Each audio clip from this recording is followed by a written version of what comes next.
and took off with the money.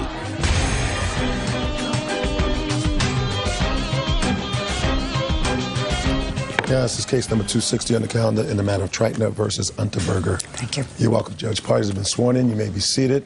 Have a seat, sir. Ms. Treitner, the defendant is your daughter. Yes, ma'am. And you are suing her because, according to what I read, your daughter was riding in a car as a passenger. Who was driving? I was driving. And there was an accident. Yes. And your daughter was injured. Yes. She was under 18 at the time. Yes. And you decided, rather than going to trial, because I assume the other person was responsible? Yes. You settled her claim. That's correct. For a little over $4,000. Yes. She wasn't living with you at the time because your daughter has been in foster care for a good part of her adolescence. That's correct. And you sent her the check because there was a two-party check, and you instructed her to sign the back of the check, send it back to you, and you would give her some of the money. That's correct. And she kept the check and cashed it. Yes. And spent the money.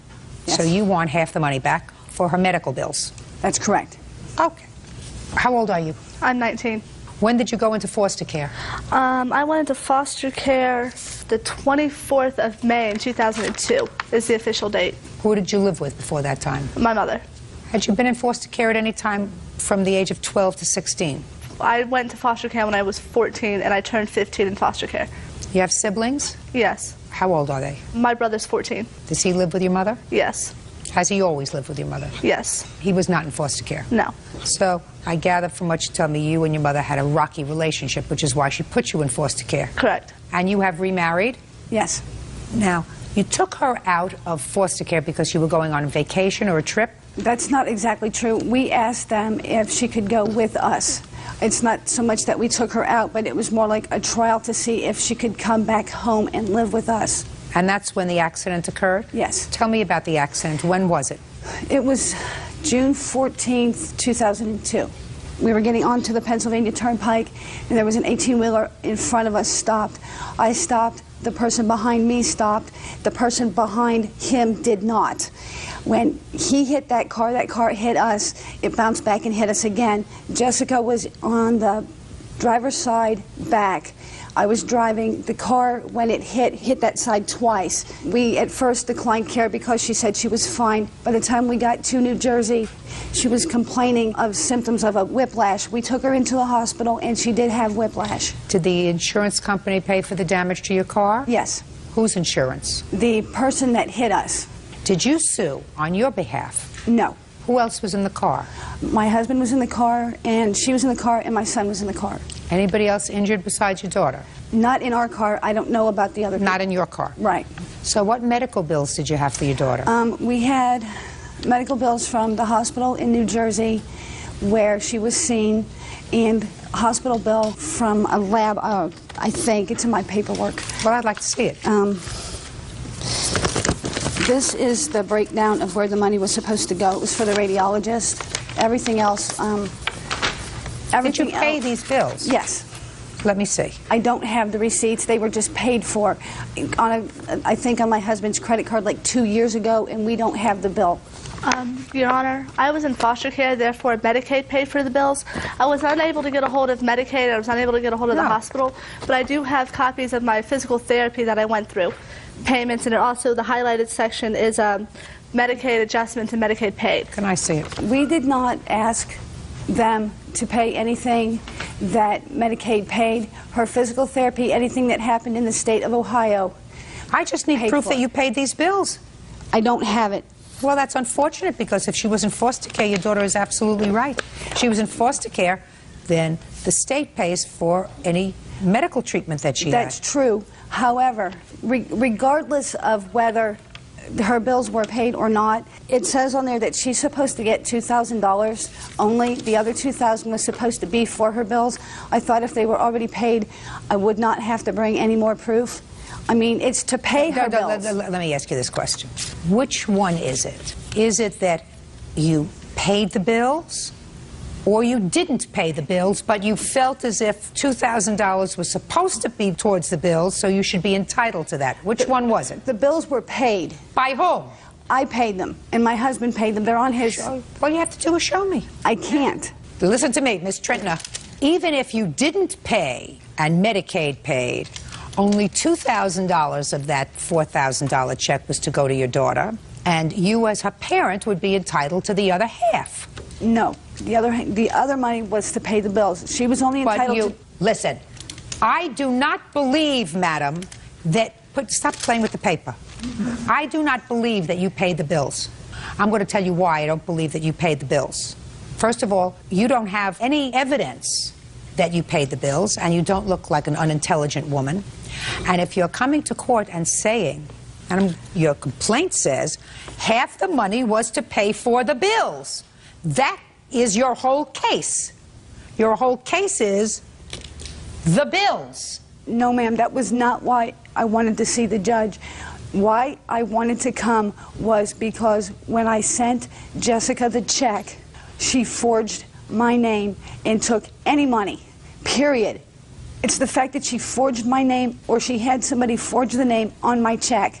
Then what you're saying is it's not because you spent your own money out of your pocket to pay for her medical bills that you should be reimbursed for.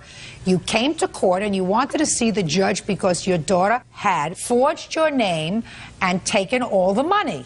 Ma'am, that is correct. However, all right. Can I say one more thing? Yeah.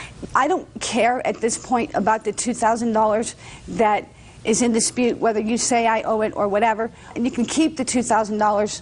I don't care. The dispute is she forged my name on the check. And? I would like her to have to pay for something that she's done wrong at least once in her life. Veronica Treichner says her daughter, Jessica Unterberger, forged her name on an insurance check and cashed it. Ms. Treichner, your daughter was under the age of 18 at the time you sent her this check, is that right? That is correct. And so she was still technically your responsibility? No, ma'am. Oh, she was She was your responsibility. You chose to abdicate that responsibility by putting her in foster care. Can I tell you why she was put in foster care? Sure. When she was about 12 or 13, she started to hit people, and she would not stop. We had her arrested at least twice for domestic violence before she was put out of my house. I told Ms. Treichner, is it normal for a child who's 12 years old to act out in that way? Yes. But You think it's normal for a child of 12 years old to act out in that way? No, I don't. Okay. So what did you as a parent do while she was living with you in order to try to get to the root of the problem as to why she was acting out in that way? We sent her to counseling. I went to counseling with her. We tried to take my mom to counseling. We tried to get my son to go. What do you mean you tried to take your mom to counseling? My mom lived with us, and she would not go to counseling. Well, was there a problem with your mother? There's many problems with my mother, Judge. Well, what was the problem with your mother and your daughter? What was the problem with your grandmother and you? The main thing was before we had moved in with my grandmother, because for the longest time it was just me, my brother, and my mom. And then we decided, because my mother was working all the times, and me and my brother were from babysitter to babysitter, that it was just easier for us to live with my grandmother so she could watch us. Before we moved in with my grandmother, everything was fine. We were kids. We were allowed to go hang out, play with our friends, whatever. We moved in with my grandmother, and all that stopped. My brother was still allowed to do whatever he wanted, and I was constantly on lockdown. I wasn't allowed to talk on the phone, wasn't allowed to go hang out. What do you mean you were on lockdown? I was in the house 24/7. I wasn't allowed to go hang out with my friends. I wasn't allowed to go do anything school-related. You mean your grandmother was strict with you? Yes. Okay. And you tried to get your mother to go to counseling? Correct. And your mother refused to go to counseling? Exactly. I assume you wanted your mother to go to counseling because you felt as if some of her behavior was not appropriate. I felt between my mother, me, and Jessica that there was an issue that we needed to get to the bottom of. Yes. Okay, and your mother refused to go? Yes. Your daughter went? Yes. You went? Yes. She's 12. Actually, she was a little bit older. She's 13. She's 14. I understand that you were a single mother and you had 2 children, but you put your daughter in a situation that you acknowledge was not the best situation for her with your mother, with somebody who refused to address any problems that there were, and you responded to that when your daughter started to act out, which I'm sure she acknowledges was inappropriate, inappropriate behavior, but she started to act out. Your response was, instead of moving out of your mother's house, you put her in foster care. That's not exactly true. My mom lived with us because she could not work. She had nowhere else to go. My brother wouldn't take her. Nobody would take her. Just a second. Is what you're telling me now that you had to make a choice between your mother and your daughter? No. That your mother had no place else to go and you couldn't put your mother in foster care, so you put your daughter in foster care? Shh. No. Come on. No, that's not what I'm saying. Well, I mean, I'm trying to get what's happening here. Can I kind of explain it?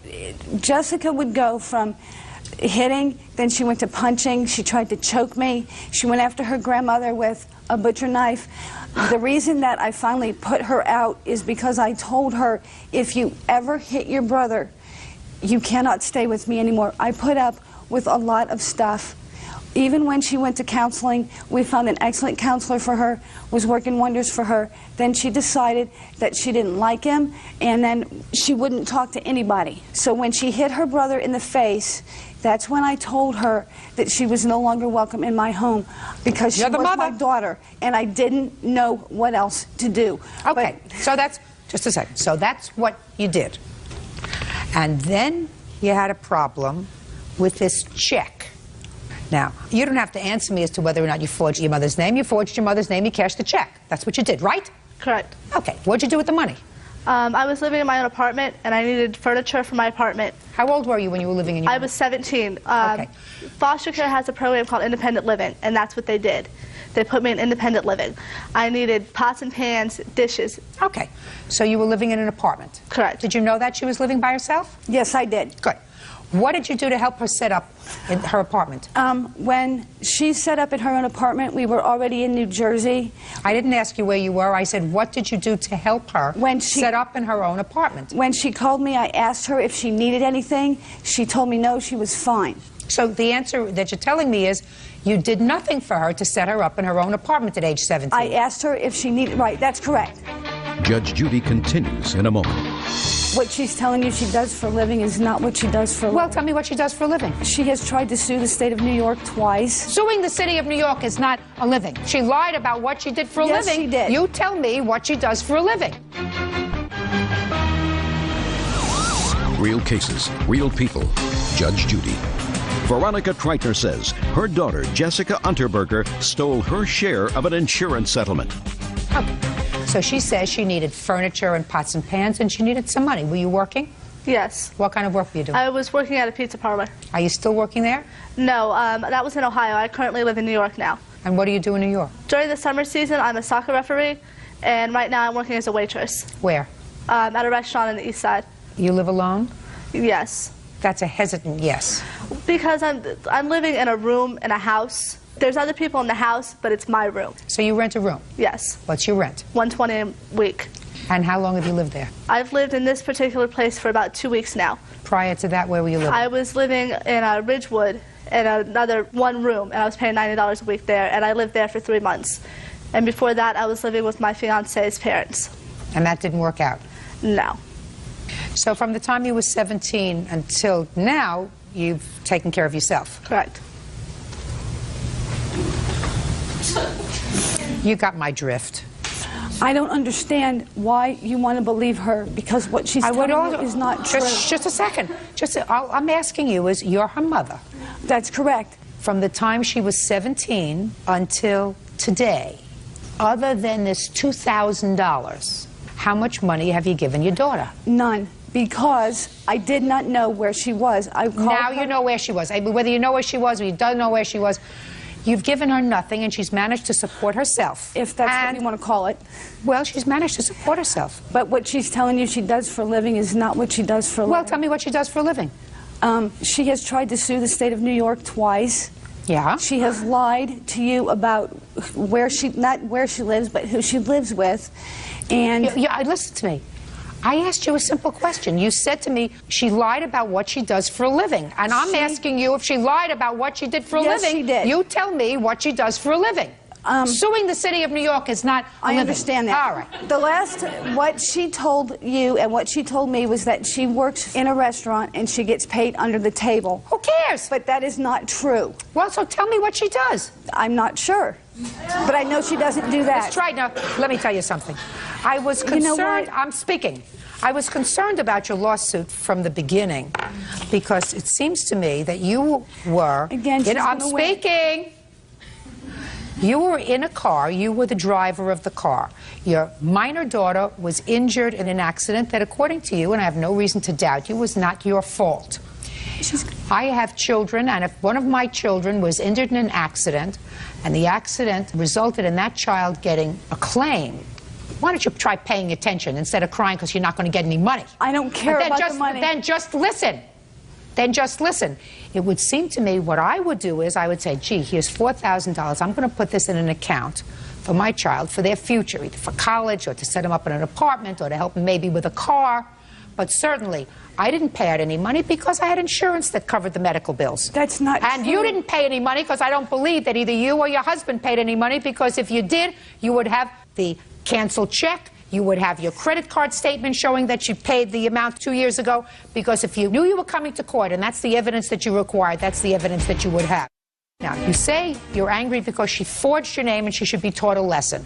Well, it was the wrong thing for her to do, to forge your name and to take the money to use to set up an apartment. But at the time she was 17 years old, she was placed in independent living, had your own apartment.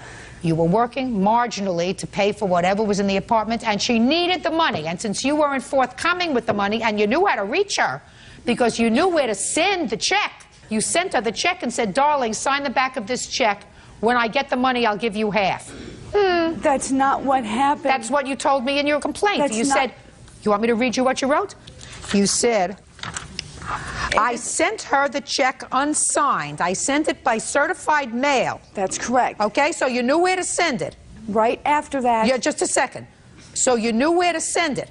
And if you knew where to send it, was she in foster care or was she in her own apartment? She was in her own apartment at that time. Right. And how much had you given her at that time to help her set up an apartment? A little slush funds. Considering that I had just found out that she was on her own, I couldn't have sent her anything, could I have? I did not know. Yes, just a second. I did not know. Yes, my dear, you could have. You could have said, here's $4,000 that I just got. But I'm speaking. You're on your own. I'm signing this check over to you, my sweetheart. I know you've had a difficult teenage time. We haven't always gotten along, but you're on your own now. Here's $4,000 that none of us anticipated because you decided to settle the case for her. Here's $4,000. I want you to take it. Whatever you don't need, listen, whatever you don't need to set up your apartment, put in a bank account and use it with my love. Because part of it should come to me, I'm giving it to you. That's what you should have done. You didn't do it then, you're doing it now. Your case is dismissed, that's all. I can't believe this. You win again, you stupid. Now, this is case number 226 on the calendar in the matter of Durant versus Lockhart. Parties have been sworn in, Judge. You may be seated. Have a seat, please. Valerie, how old are you, dear? 16. And the lady standing next to you is your stepmother? Yes. And Miss Lockhart is your grandmother? Yeah. And you are her? Mother.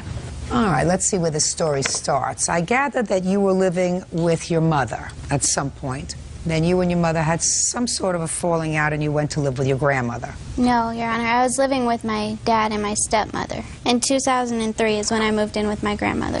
Is that because you had a falling out with either your father or your stepmother? It was because I was having trouble in school. And whatever. You were having difficulty. Yeah. So you went to live with your grandma. And while you were living with your grandmother, according to your complaint, your mother was sending some money to put away for a class ring. Yes. And then when you left your grandma's house in May of 2004, your grandma kept the money. Yes. So you're suing her for the money that your mother had sent for you for your class ring. Yes. Some of that money was also from my dad. It was my birthday money. Your grandma says that she did get the money. Your mother told her to keep the money to cover some other expenses that she had. So I have a few questions. How long has Valerie lived with you but for the time she was with her grandmother? 2 years, approximately. And how long have you been married to her father? Approximately 2 years, 2 or 3 years. Step up. Your last name is? Mine is Keel. Miss Keel, did you send your daughter money? Yes, I did. And when you sent her the money, did you send it directly to her? No, I did not. Who did you send it to? I sent it to my mother to be held for a ring. You sent your mother the letter, and in the letter there was cash or a check? There was cash. And the cash was given directly to your mother? Yes, always. Is that right? Yes.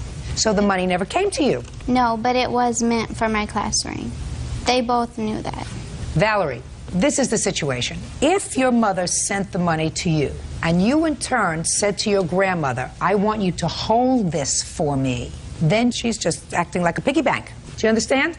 The $200 that my dad and my stepmom Teresa had given to me, I went up to Iowa and they had given me $200, and that was given straight to me. And Okay. then I gave it to her. Fine. So then let's not talk about the money that your mother sent to your grandmother. Let's talk about the money that your father and your stepmother gave to you. How much money did Valerie personally hand you and say, Grandma, will you hold this for me for my class ring? She gave me money, and I don't know exactly how much, to hold for me so we could start her a savings account. So you don't remember how much that was? I do know one amount. When her dad brought her back to my house, she spent the week of her birthday in Iowa, and so whatever they gave her up there, I'm not sure. The only money that I know that was given her, because I was standing there at the time, is when her dad brought her home. The stepmother stayed in the vehicle. He came in with Valerie, and in Valerie's bedroom, he said, Valerie, here is $100. Do not tell Teresa. And we were going to start a savings account with all the money that she had received for her birthday. And how much was that? I know the $100 there. Her grandmother from Iowa had given her like I think $20, which I guess Valerie thinks that I took the money out of the mailbox, but she was in Iowa the whole week. How much money did your father give you? My father and my stepmom gave me $200, and that $200 was given to me in Iowa. Okay. And how much did you give your grandmother to hold for you? I gave her $200. She knew that it was for class ring. It really doesn't make any difference what it's for. You say class ring, she says savings account. It doesn't make any difference. Did you put that money away for her? No, she took it back. When and did she spent it. When did she take it back? It was probably 2 weeks, and it was not all at once. She kept saying things that she wanted. Then her boyfriend's birthday came up. So she, I gave her money a little bit at a time out of this money that I was holding just in my purse for her to start a savings account. I wanted her to start a savings account. Well, what did she say to you, for instance, when it was her boyfriend's birthday? She wanted to get him a gift. So what did she say to you? She said, Grandma, I need money out of the envelope. So she knew that the envelope in your purse was the money that she had given you? For savings account. Okay. Which we never started. Did you say to your grandma, when you needed a present for your boyfriend, I need money from the envelope? Yes, Your Honor. We had 2 envelopes. One was marked class ring, and one was marked savings account. She had told me that we wasn't going to start a savings account. So I did take money out of the savings account. There was 2 envelopes. I did take the money out of the savings account one. We're not talking about class ring, my dear. Listen to me very carefully. I want you to clearly understand. The money that your mother sent directly to your grandmother is not yours. Got it? Yeah.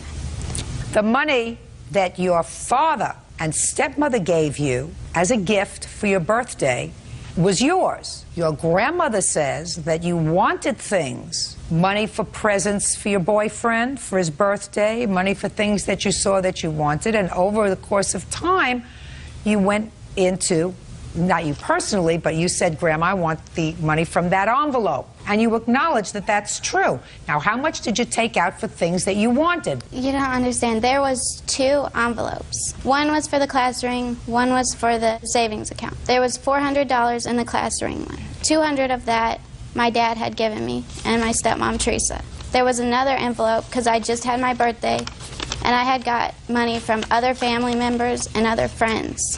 How much? I'm not exactly sure how much was in that one. I couldn't even give a guess for that money. But yes, I did take that money back. I assume you had difficulty with your father? Yes. You still having difficulty with your father? No. Do you live with your father? Yes. Is that right? Yes. Where is he? He works constantly. He works from the time daybreaks come till the time nighttime comes. That's why I have guardianship of Valerie, and I'm raising her. Nobody has time for her. You mean you individually without her father, and you share a home with her father? He works all the time. I don't care if he works all the time. That's what fathers sometimes do. They work all the time. So I don't understand why you would have guardianship of her. Because I'm the one that takes care of her, takes her back and forth to school, takes her to counseling. She sees a psychologist. She's the only one out of my parents that would take care of me. Something that is very peculiar to me. Judge Judy continues in a moment. Why did you leave your grandmother's house? She had called the police on me. I can't believe that a grandma would do that. You think that she's trying to be vicious and mean to you? Yes. And later today, After she overpowered you and got out of the car and managed to crawl up the hood of the car and she's on the windshield, weren't you worried that something would happen to Jackie? I was watching her. You were watching her crawl up on the hood of the car. real cases, real people. Judge Judy. 16-year-old Valerie Durant says her grandmother, Jan Lockhart, won't return money she gave her to hold. Now, what did you... Go ahead. Can I just please say something? I had Valerie for a year and a half. I went up there Christmas to get her. She had been kicked out of the home by her father and her stepmother. I assume. She walked up a highway carrying bags when she was 14 years old. I assume. I have a statement from the counselor that I took her to that plainly states the very things that Valerie said herself about her relationship with her father and them kicking her out.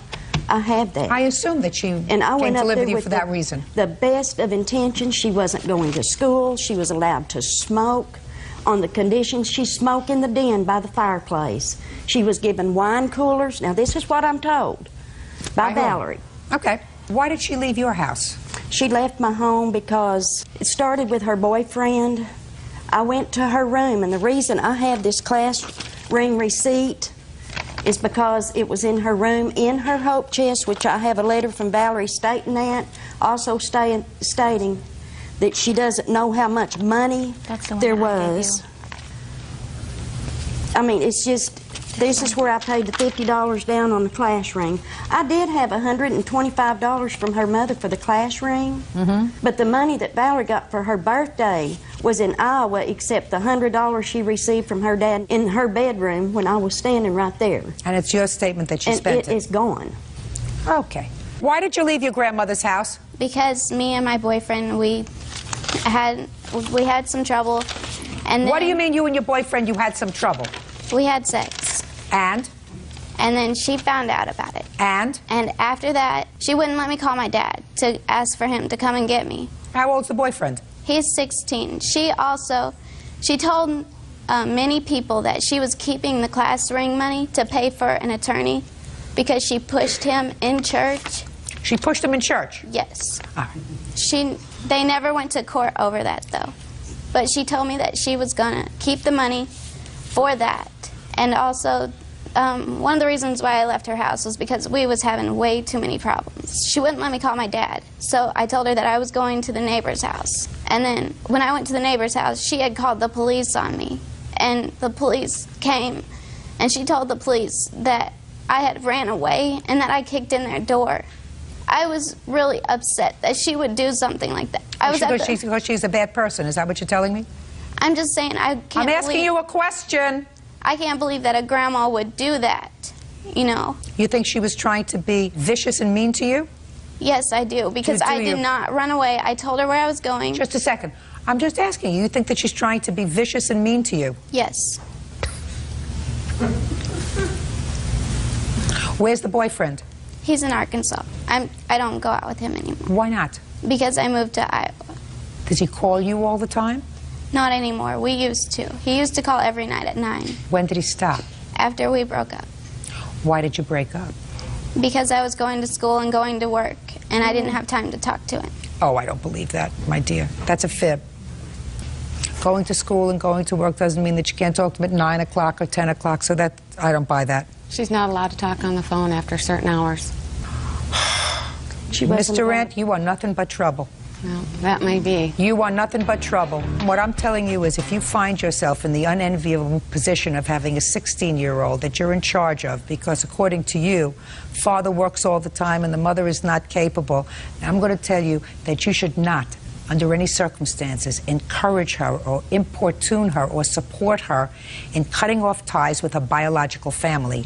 That is a very stupid thing. I do not do that. Very Your stupid Honor. thing. Well, you're being here today. Your being here today suggests to me that you do, because but for your intervention, she could have not proceeded with this case today since you are her guardian for some bizarre reason. So if it were me, I would have said to her, listen, you're not talking about a lot. I don't know how much money your husband sent to Grandma for taking care of her for the year and a half she was there. How many thousands of dollars a month did he send? $150. A month? A month. A month. You can't feed a large goldfish for $150 a month. So her grandmother supported her, took care of her for a year and a half. Far more than And a couple we're $100 grateful for a that she did it. class ring. For a class ring, which I don't see why she needs, because she left her grandmother before school was out. Your case is dismissed. Be smart. That's all. Parties are excused. You may step out. It wasn't the $350. It wasn't about the money. She has got to learn lessons in her life. I was just wanting her to feel what she did to me, you know, That you suffer the consequences for your actions. of her lying and stealing from her own granddaughter. With the parental guidance that she has at this time, I hope that her conscience gets to her. I don't know what's going to happen. I think it's very sad.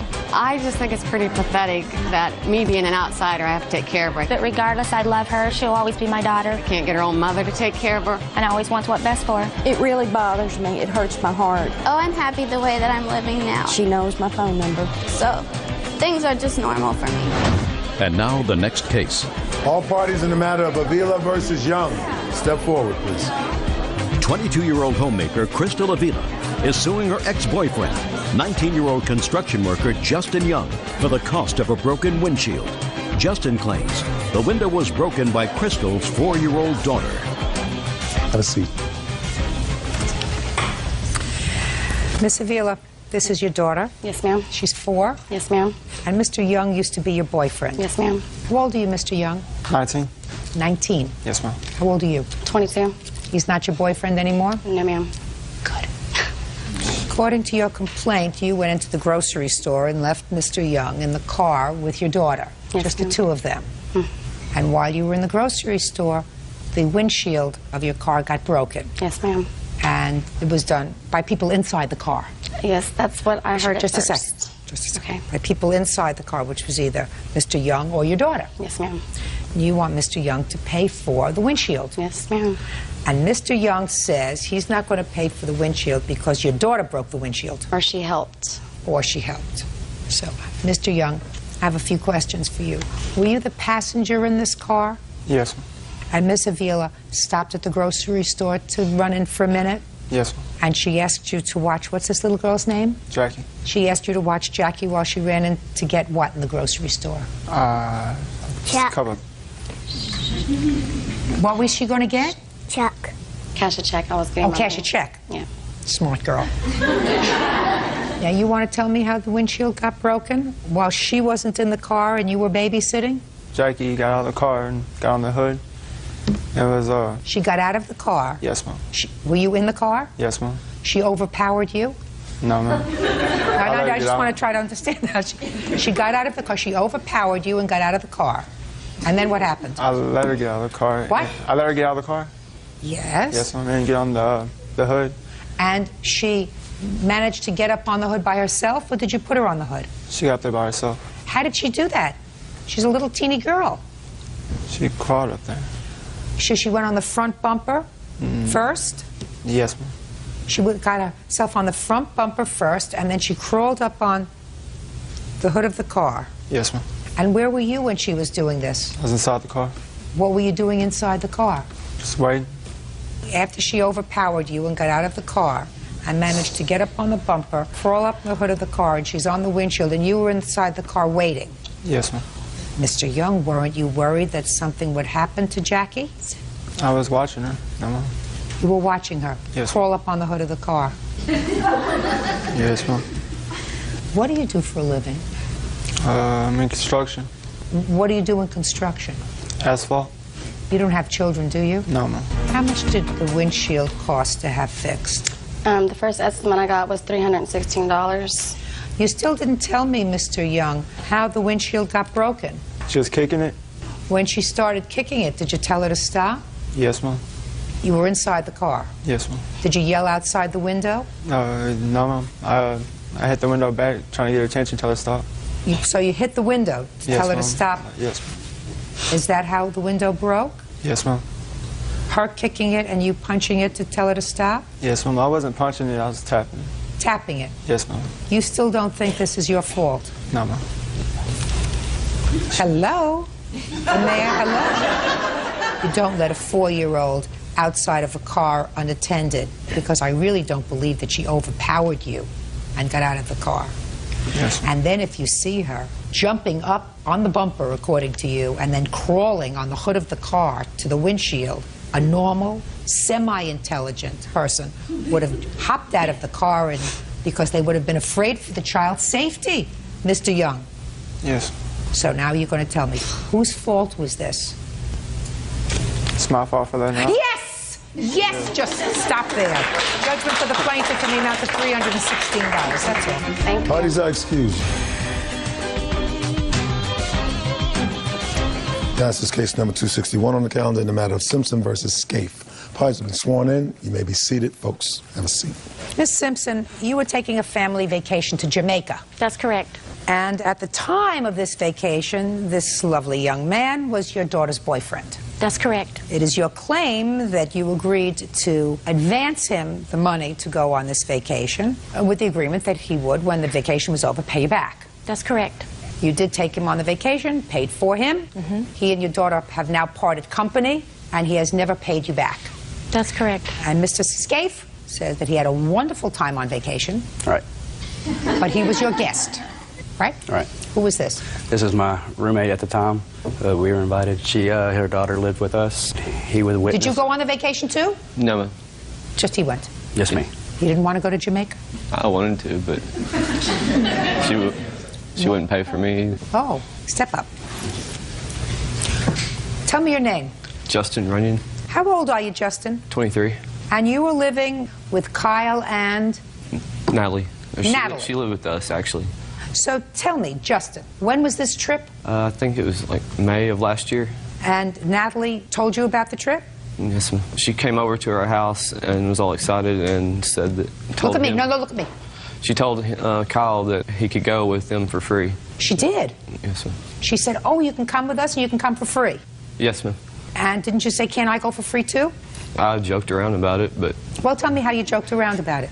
well, Natalie... Come on, tell me what you said. You remember exactly that she said, please, I want you to come to Jamaica. You can go for free. So if you remember that so clearly, I want you to tell me what it is that she said to you and what you said to her. Think carefully. Natalie told Kyle that he could go for free, and Kyle's like, well, are you sure about that? And she's like, even if we break up, you don't ever have to pay my mom back. It's like I'm watching Dumb and Dumber. Huh? Right? Don't you love it? Let's try to figure out which one is Jim Carrey. Yeah, so you're right. Me too. All right, Justin. Thank you very much. You've been most enlightening. You may sit down now. It's like shooting fish in a barrel. It's incredible. Wonderful. It's just wonderful. I don't even need a good night's sleep. Okay.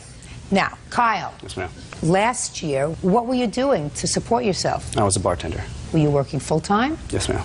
So, get good tips? Nice-looking guy like you? Sometimes tips were great. Sometimes we weren't so busy.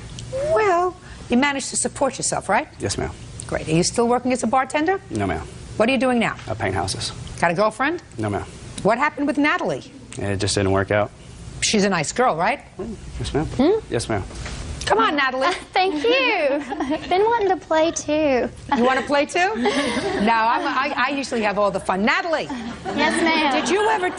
Did you ever tell Kyle in Justin's presence? Let's see if I can repeat that exactly. I want you to listen to me carefully, Justin, to make sure that I'm going to repeat it pretty much as you told me. That you wanted to take Kyle on a trip to Jamaica for free. He doesn't have to pay for anything. And even if you break up, he doesn't have to pay your mother back. That's what you told me, right? Yes, ma'am. No, ma'am, I did not. Tell me about the trip to Jamaica, Natalie. We had a great time. Good. Originally, my mother and myself and her best friend were scheduled to go on a trip. Kyle and I got a little serious, and he hinted around a lot. He would have liked to go. I didn't really mind that Kyle went. I mean, I was actually looking forward to him being there. I knew he did not have that kind of money, and neither did I, honestly. So when I ran it past Mom, I said, Mom, Kyle's kind of after me. He really kind of wants to go. You know, is there something we can do, whatever? And Mom said, can he borrow the money from his parents? Kyle said, no, that's not an option. Mom said, well, I can give him a loan. And at that time, we were expecting Kyle to get a settlement from an car accident that he had been in. And everything we did revolved around that settlement. Utility bills, cell phones, anything. He kept going back to that. So he kept hoping to get this settlement check. Yes, ma'am, he did. And in addition, when you asked him what happened with Natalie, you should ask him about his financial priorities and where his responsibilities are. Well, why don't you tell me? They're nowhere. They're video games, predominantly. Kyle was in between jobs most of the time. After his car accident, I actually paid his bills in he and Justin's home. What kind of car accident were you in, Kyle? I was rear-ended at a stoplight. Were you the driver of the car? Yes. So you sued the car that hit you? Just for medical bills and everything like that. Kyle, did you sue through an attorney? Yes, ma'am. An attorney doesn't sue just for medical bills, Kyle.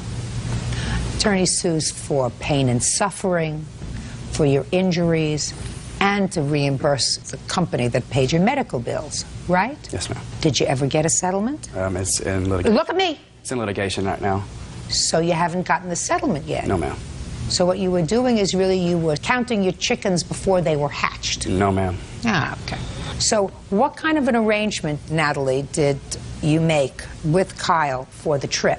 Originally, I said, my mother will pay for you to go on the trip. However, we need to pay her $50 to $100 a month until you receive that settlement, assuming that it was going to be within the duration of the relationship, which I quickly realized that that wasn't going to be the case. All right, Kyle. Yes, ma'am. How much did you give Miss Simpson towards the trip? Nothing. As far as I knew, it was a gift. Listen to me. Just answer my question. How much did you give her? I haven't given anything. Well, see, that is confusing to me. Judge Judy continues in a moment. I have one of him climbing a palm tree. Oh, let me jumped see. on the banana boat. Oh, I want to see. The insurance company that's handling his lawsuit with his lawyers that's been pending for ages is certainly going to want to see these pictures. And later today, she said you advertised for a new, never been worn chicken suit. New, never been worn chicken suit. This wasn't something you planned on wearing, I assume. Michelle Simpson and her daughter, Natalie Ballard, say Natalie's ex-boyfriend, Kyle Scaife, owes for his share of a trip to Jamaica. Now, what do you do for a living? I'm an administrative assistant. You have a household? Yes, ma'am, I do. Who lives in your household? Right now, myself and my youngest daughter. And are you the sole support of yourself and your youngest daughter? Yes, ma'am. How much do you earn a year? Approximately $38,000. Okay. Now, how much were you making last year? Under $20,000 a year. So you made a little more than half of what the plaintiff made, is that right? Probably. Right. And you only had to support myself and her daughter. You were supporting her daughter? Well, we were doing it together. Just a second. You were supporting her daughter? We were doing it together, actually. It wasn't. I wasn't paying everything. We were both paying everything together. So you were supporting myself. Right. Then why would you think that this lady who's running a household, taking care of a minor child, why do you think that she would decide to blow you to a $1,000 vacation? I was actually shocked. You know, actually, I never asked. I'm shocked, too. I want to tell you something, Kyle. It's shocking to me. Shocking. Because her daughter would have gone without you. I'm sure In a flash. Yes, ma'am. In a flash, she would have gone without you for a week, gotten a nice tan, come back, shown you pictures, and said, I had a great old time. Yes, ma'am. Probably. You don't want to be a bum, do you, Kyle? I wasn't. I never asked. No, you don't. Listen to me. You don't want to be a bum, do you? No, ma'am. You don't want to take things that should really be better spent on a child. Of course not. For you to go on a vacation, do you? Well, I was invited to go on a vacation, and it sounded like a good idea. I don't believe that, sir. Well, that's the way it happened. I don't believe that, sir. I believe that she advanced the money, and I believe she gave you a lot of latitude to pay it off because, you know, you were expecting some windfall from some bogus accident that hasn't come through yet. And you, like any other 21-year-old, are living in a fantasy world that you're going to turn out to be a millionaire because somebody rear-ended you even though you're not injured. He's going to be sorry he came here. When you went on this trip to Jamaica, did you participate in water sports? No, ma'am. Did he participate Yes, in water ma'am. sports? Sure he did. Sure he did. Did you go swimming? Yes, ma'am. What other water sports did I he have one of participate him in? climbing a palm tree. Oh, We let me jumped on the see. banana Oh, I boat. want to see. The insurance company that's handling his lawsuit with his lawyers that's been pending for ages is certainly going to want to see these pictures, but I want to take a look at them first. Does this look like a healthy man to you? Yeah, pretty healthy. Oh, look at him climbing up the tree. Yes. Look at him climbing up that tree. Picking up his girlfriend. Lovely, lovely, lovely. Oh, well, not only will you probably not get this money from your car accident and the substantial injuries that you alleged in your complaint, but you owe her $916. Judgment for the plaintiff. Step out. Parties are excused. Let me step out. I think somebody finally taught him a lesson. Regardless, win or lose, at least I'm glad this is over with. I know Kyle better than anyone else, and no one can make him do anything he doesn't want to do but Judge Judy. I'm just tired of messing with them. I'm sure they're tired of me. I just soon move on. I did speak with Kyle several times. Nothing was ever said about it until the relationship was over. He did say that he would reimburse me the money once he got his settlement. I'm sure they want the money, especially since the relationship didn't work out. Oh, I'm thrilled. Justice has prevailed. Cold-hearted people. And I think we need to go back to Jamaica real soon. And now the next case. All parties in the matter of Alarid versus Ayala. Step forward, please. Small business owner David Alarid is suing teacher Sandra Ayala for the cost of a chicken suit he sold to her via eBay. Sandra says the suit was supposed to be brand new, but instead it was old and dirty. Mr. Alarid, you advertised this chicken costume on eBay. Yes, ma'am. The defendant purchased it and then somehow paid for it with his PayPal or pen pal, I don't know, something, pal, that I don't quite understand. But the bottom line is she canceled the payment that she made to you and she kept the chicken suit. Okay, so $154 was the amount of the purchase plus shipping, and you want $2,650 for the price of the chicken suit plus your aggravation. Yes, ma'am. That's a lot of aggravation, Mr. Alarid. And Miss Ayala says she purchased this as a result of an ad that you placed on eBay, and she said you advertised for a new, never been worn chicken suit. New, never been worn chicken suit. She purchased it in good faith, she sent you the money in good faith, and she got this dirty, disgusting, worn chicken suit, which she doesn't want, right? Correct. And which she's not going to pay for. Now, when did you purchase it? This was in May, early May. And what did you purchase it for? This wasn't something you planned on wearing, I assume. No. I'm a special education teacher, and just on a volunteer basis, sometimes I throw events for the special ed kids in my area. So I had a couple of picnics and concerts coming up in the early summer, and we have some children's music, and there's a song about a chicken in it, and I thought it would be great to have a little chicken mascot. David Alarid says eBay customer Sandra Ayala owes for the cost of a chicken suit. Sandra claims David misrepresented the sale. Do you have a copy of his ad that he ran on eBay? I think he brought the original ad. Can I see it, please?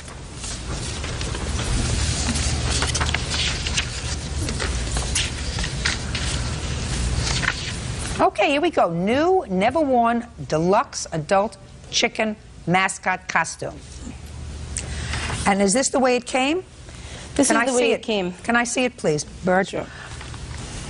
Come on, have a little bit of a sense of humor, babe. And bring the feet with the shoe prints. Name is Bird. I take it kind of personal. We've known each other a long time. Listen, this has been worn, Mr. Alarid. Yes, ma'am. So, how come you sold something that had been worn to her as brand new, never worn? Well, when it was shipped, it was brand new, never worn. It was sold 5 months ago. Okay, let me see.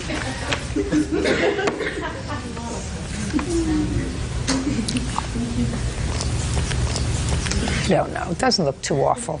You bought it in May what? I think the date was May 8th. It was May 8th. Excuse me a minute. Who gets it? Let's keep it right here for a minute. Well, I haven't finished doing the case yet. Okay.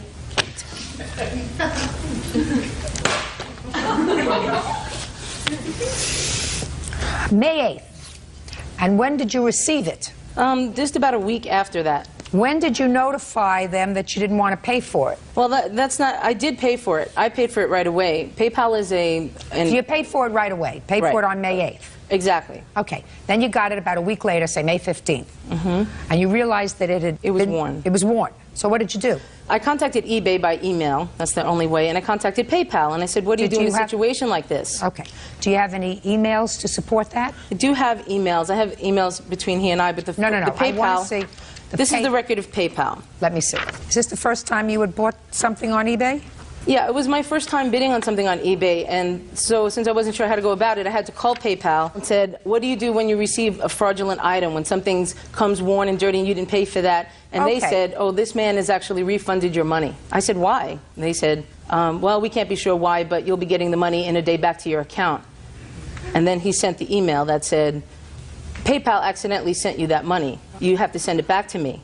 So I contacted PayPal again, and they say, we don't do refunds at all. It's seller initiated, and there are no accidents. Now, when did you correspond with Mr. Alarid about the suit? The day that the money came back into my account.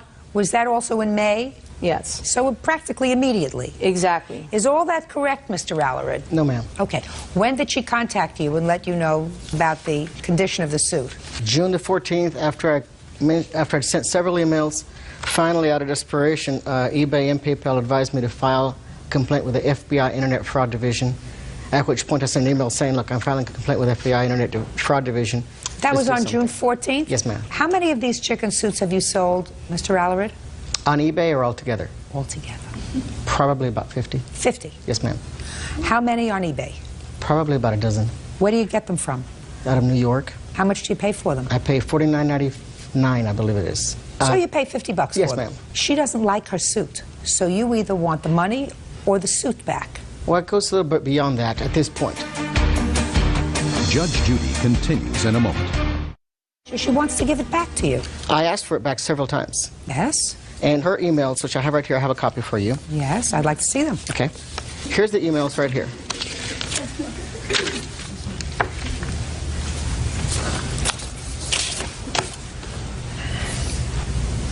Well, she told you right away, sir. She said, I don't know what clerk you checked with about the condition of the suit, but that suit arrived in an old bag, in an old box, and the suit was full of leaves and debris, and the rubber parts were stained with marks on the beak, head, and shoe prints on the feet. They're still there. She told you that right away. That was June the 14th. So, she wants to give you the suit back. I asked for it back. Now you got it. Listen to me, Mr. Alarid. Are you in business? Yes, ma'am. Have you ever had complaints filed with regard to these chicken suits before? Never. So you paid for 50 chicken suits, which you paid $50 each for, equals $2,500. That's what you paid for the chicken suits. You sold 49 chicken suits times 124? Yes, ma'am. Equals $6,776. That's a fair profit. You made almost $4,000, and you've never had a complaint. Correct. Consider this the cost of doing business. Oh, it's not a problem. Perfect. Give him his chicken suit. Okay. Perfect.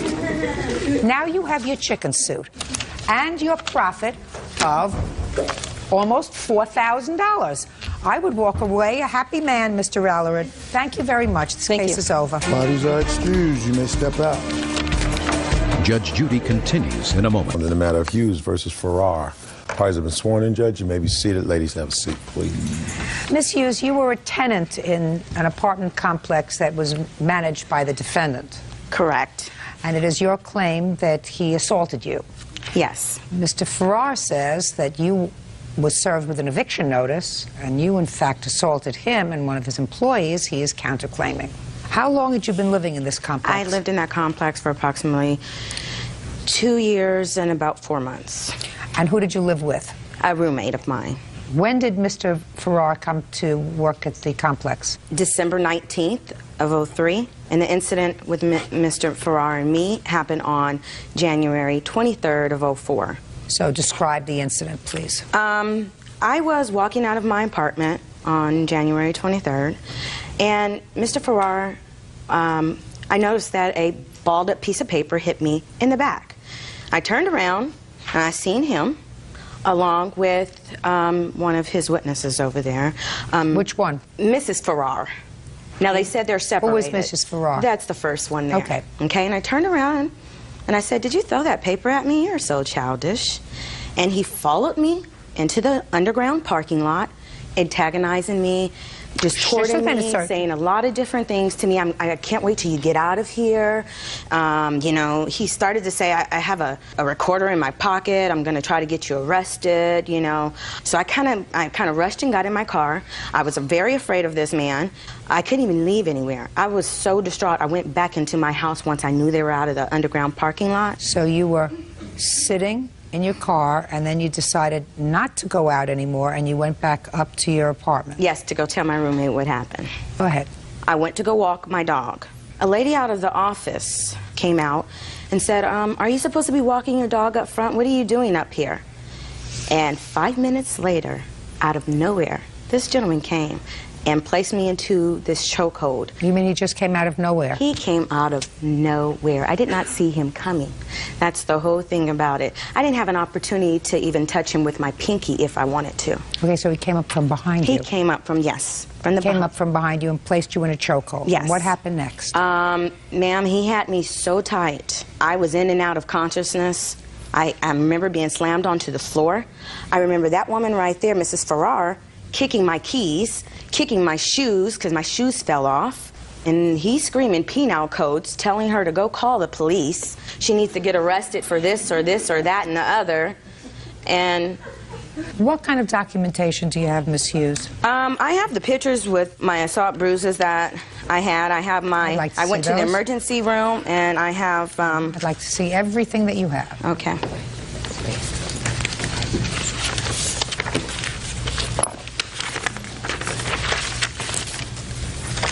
Gotcha.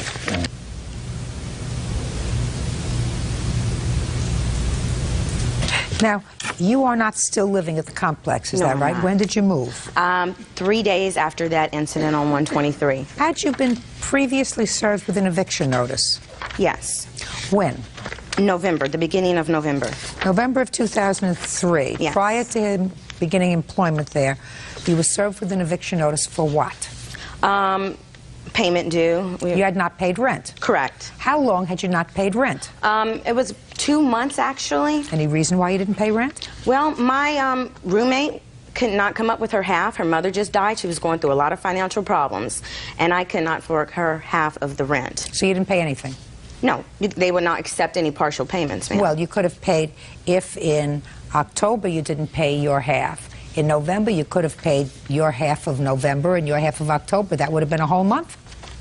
Yeah, that's true. So you decided if your roommate couldn't pay anything, you weren't going to pay anything either. Is that right?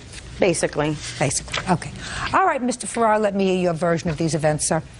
Well, she's right. We did go down into the garage, and I was with Norma. Who's Norma? Norma is my former wife and now an employee. We were married 20 years ago. And I already had an altercation with her about a week before that. What kind of an altercation? About 8 policemen were coming out of her apartment, and I went over to the apartment to find out what had happened. And she lit a cigarette. She said, "It's none of your business," and threw it in my face. And then her roommate pulled her back in and shut the door. Don't speak. Don't pulled speak. her back in and shut the door. So I checked with some of the fellows in the police department to find out what had been going on in that apartment, and I found out that there was a numerous calls there, something like 41 calls in 2 years. You have the log of those calls? I do. I have what were the calls for, Miss Hughes? Oh, I'd like to see him myself, ma'am. Yeah. I'd like to see him myself the day that he's talking about. No, I'm the day not the police talking did come. And My there's her, 8-year-old daughter there's her called the police Listen by to me, accident. Miss Hughes. I didn't but ask I like a lot of the 41 calls. I didn't ask you about the day. I said I'm just asking you whether... One of them involved weapons. Shh. Judge Judy continues in a moment. Who wouldn't know the truth if it came up and bit you in the behind? You're not going to take advantage of the judicial system by seeking redress in the court for something that your bad behavior started. And later today... What is it that you did to your son when you found out that he stole this phone? I whipped him. Did you ever steal anything before? Yes, ma'am. What? Car. Real cases, real people. Judge Judy. Andrea Hughes claims she was assaulted by her former landlord, James Farrar. James says Andrea is looking for a free ride. There are a lot of calls here to your apartment, madam. You know, I personally have seen the police at my house twice. Good. Okay, that's all. Would you please tell me what happened on January 23rd, 04, sir? You and your wife followed her down to the garage for any particular ex-wife, for any particular reason? Yeah, I was going down there to look at some work being done on the elevators. We had the elevators remodeled. They were in bad shape. And her car was to the right. I was going to the left. She got in the car and she opened the trunk, or she got to the trunk area, opened the trunk, and started throwing stuff out into the garage area. And then, of course, there was a lot of bad, blistering language going on at the time in reference to my previous marriage with Norma. She got in her car and peeled out, went out the gate. That's the last I saw of her. So I finished checking on the work, went back up to the office area. Listen to me. I don't want you to say anything. Wow. I went back over to the other garage where the manager at that time, Stellar On, was. We're waiting for her to come. So Stellar pulls in, maybe 10 minutes after she left, not even that. So we left, went back to the office area, and there she was with a dog. And the dog was urinating on the planter at the time. She was smoking a cigarette and had the door open. That day, she had a TRO dropped by Stellar On. Who's Stellar On? She was the existing manager at the time. So the existing manager of the building had a restraining order against Miss Hughes? Yes. May I see a copy of it, please? I don't have it because they dropped it because she couldn't articulate. They dropped it twice. But I do have 2 restraining orders on tenants at the building. They dropped it twice. Yeah, I see them, please. Sure. These are people she assaulted during her tenancy there. These are still enforced, by the way. 2 of my witnesses that couldn't make it today. I have temporary restraining orders issued. You were the defendant, Miss Hughes. The protected persons are somebody by the name of Sean and Adam. We had parking issues there in the underground parking. Okay. Shh. I just asked you. Yes, correct. Okay, go ahead, Mr. Farrar. Anyways, I came back and she was talking to Stellar at the time, at first, and Stellar told her to put her dog on a leash. And she said, with a cigarette right at Stellar, I don't have to do any damn thing I don't want to do. And I'm going to leave out the profanity as best I can. But it would have blistered the doggone walls of this room. It's that bad. So I asked her, please leave the area, go to your apartment. We had mothers and children. Whatever. You told her to get out. And I wouldn't. Yeah, I did. Okay. I told her to go out. back to her apartment and get out of there. So go ahead. 3 or 4 times. Finally, she said she wasn't going to leave. And I placed her under citizen's arrest for 415 PC, which is disturbance of peace. Okay. I told Stellar to call the Torrance Police Department and have them roll. And? At that point, I'm standing here, she's standing there, the office corner is here, Norma's here, and Stellar's looking around the corner. She tried to step around me going towards the direction of the 2 managers. I did what I instinctively been trained to do. I stood in her way. And when I did, her body went into me. They didn't train you to put a chokehold on someone, sir, and take them to the ground. Miss Hughes. That's not what the police department trained you to do. Do you see how quiet he was when you were speaking? He was thinking of his lies very good. Madam, you wouldn't know the truth if it came up and slapped you in the face. You got a bad temper, Miss Hughes. Everybody who has contact with you seems to have a problem with you, and you have no problem with anybody. You had no problem with the prior building managers. You have no problem with the tenants. I know I had never had any problem. And you had no problem paying your rent, and you had no problem living like a good tenant. You had no problem at all. Me paying my rent doesn't have anything to do with me physically getting harmed, ma'am. Oh, yes, it does, madam. Yes, it does. There's a certain entitlement that one thinks that one has when you believe that you can take property, take things that don't belong to you without payment, like a place to live, and say, sue me. Go ahead. It's going to take you 3-4 months to get me out of this apartment. Meanwhile, I'm going to stay here and I'm going to make a big, fat pain in the for myself, which is exactly what you did. Exactly. Because when you were telling me your side of the story, I was listening. I was perfectly prepared to listen to you and to say maybe this man overextended, maybe this man who was a former police officer or a peace officer got a little carried away with himself. But I was watching you testify, and you wouldn't know the truth if it came up and bit you in the behind. And I want to tell you something. You're not going to take advantage of the judicial system by seeking redress in the court for something that your bad behavior started. So your lawsuit's dismissed. Now, I'm going to get to your counterclaim. But for the fact that she filed this lawsuit, would you be here today? No. Good. So let's say goodbye to each other. She's no longer a tenant, is that right? That's Goodbye. right. Your case is I dismissed and your wanna be a counsel claim is tenant. withdrawn. Thank you Your very Honor. much. That's so great in your life. Step You out. are so great. I was a very good tenant. He was the one that just came aboard. I had been there for 2.5 years. If I wasn't a good tenant, I wouldn't have been there that long. She actually had most of the building in fear, and this is a 90-unit building. There's no criminal charges against anyone that lived in that household. Rather, there was 100 of 911 phone calls. She's being sentenced tomorrow morning for a felony, domestic violence, where she took a knife to her roommate. That man assaulted me, and he knows he assaulted me. He knows he snuck up on me and assaulted me for no reason at all. It's just a pity that a young woman her age can't control her rage and her anger, that tries to intimidate her way through life, and this is what she's been doing. And Judge Judy saw right through it. And now the next case. All parties in the matter of Thomas versus Green. Step forward. Account manager Lizette Thomas is suing her nephew's uncle, customer service rep Antonio Green Sr., for a $1,700 cell phone bill. Lizette says Antonio's son stole her nephew's phone and gave it to a girl. Now I'd like these two young men to come and stand next to their respective parents, guardians. This is your nephew. Correct. And you gave him a cell phone. Yes. So that he could be in touch with you for emergencies. Yes. He lost it. Correct. And somehow Mr. Green's son found it. And according to you, Mr. Green's son gave it away. Yes. And whoever he gave it away to had a very big mouth.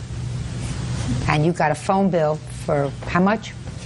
$1,700. $1,700. So you want Mr. Green to be responsible for that. Yes. Mr. Green says, I didn't use the cell phone.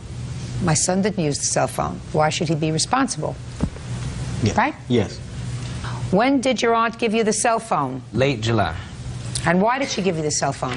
For emergencies. How long did you have it? About a month. Until late August? Yes. And what happened to it? I gave it to my coach. We went to a game, and I asked him to hold it, and I left it with him, and we all left. So what did you do? I called him and asked him, did he have it? He said yes. I asked him, could he hold it for me? He said yes. When did you go and get it from him? I didn't. Oh, why not? Because I thought if I told my parents, they were going to think I was irresponsible. That doesn't make sense, what you just said to me. Could you get there by bus? Yes. So why didn't you run right over and get it? I wasn't thinking that time. Right. You weren't thinking. Now, what's your first name? Antonio. Antonio, how did you get this phone? I found it in the coach bag, and I gave it to this girl trying to impress her. Just, okay. Don't go through. We have to do this slowly because I have to get things step by step. You found it in the coach's bag when? Around late August, around the 28th, during the 1st of September. When you say you found it in the coach's bag, what were you doing in the coach's bag? Just going in it, sneaking around. So you stole the phone out of the bag. Right. And what did you do with it when you stole the phone out of the bag? I gave it to this girl. At that time, it was my girlfriend. And what did you say to her? I gave her the phone, told her she could use it. So, Mr. Green. Yes, ma'am. See, this is something he didn't put in his answer, that he stole the phone. Well, yes, I knew that he retrieved the phone. Not retrieved. Well, stole the phone around November when I got the call from Miss Thomas. Stole it. Right. So what is it that you did to your son when you found out that he stole this phone? Can I say on air? Yes. I whooped him. How old are you, Antonio? 16. You go to school? Yes, ma'am. How do you do in school? Good. Did you ever steal anything before? Yes, ma'am. What? Cars. How many? 2 of them. And when you went to court, did your father go with you? Yes, ma'am. How many children do you have, Mr. Thomas? 2, ma'am. How old are they? He's 16 and my daughter's 15. Did she give you any trouble? No. So what are you doing about Mr. Trouble? Well, right now he's in rehabilitation programs in the city, doing counseling session, peer mentoring programs appointed by the court, urine drops and things like that. He had a drug problem? Yes, they said he did. If they said he did, he probably did. Of course, he denied that, but they said he did. Well, he's right out here telling me everything that he did. That's a good thing, because he probably knows that I know anyway. Right. right? Right. So you better get pretty busy because you owe this lady $1,700. Yes, ma'am. You stole the phone, you gave it to somebody, and you lied to them and said, I got you this phone, you can use it. They used it, as you told them to. I mean, the fact that you couldn't get your behind out of your room to get on a bus and go pick up the phone doesn't make you a prince. Do you understand that? Yes.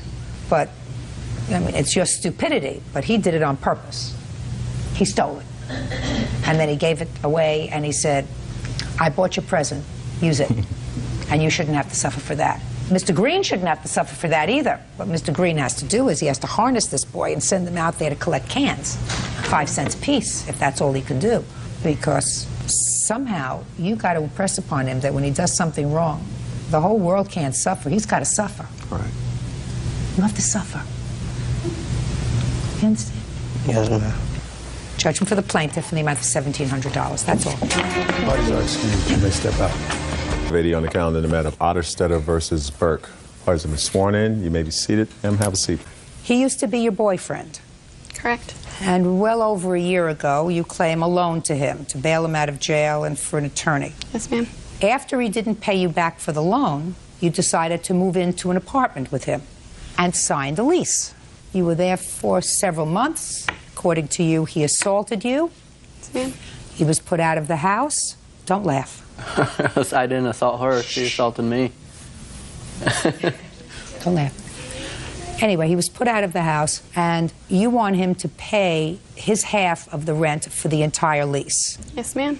Mr. Burke says that you put a restraining order on him. He was not permitted to go back to the house, so he's not going to pay for an apartment that he can't live in. And with regard to the bail was a gift because you wanted him out of jail. And the attorney's fees, he really paid for because you deposited all his money into a joint checking account, and he gave you his salary and put it in a joint checking account. So Not joint, just hers. Hers. You gave her money from your job? Yes, ma'am. Okay. When did you sign this lease? Which one? The one that we are talking about, where you were evicted. Okay. And don't be glib with It was me. in, I don't like it. September. September of what End year? of October 2004.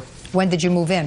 It was like October 25th, maybe sooner, like a week earlier. When did you move in?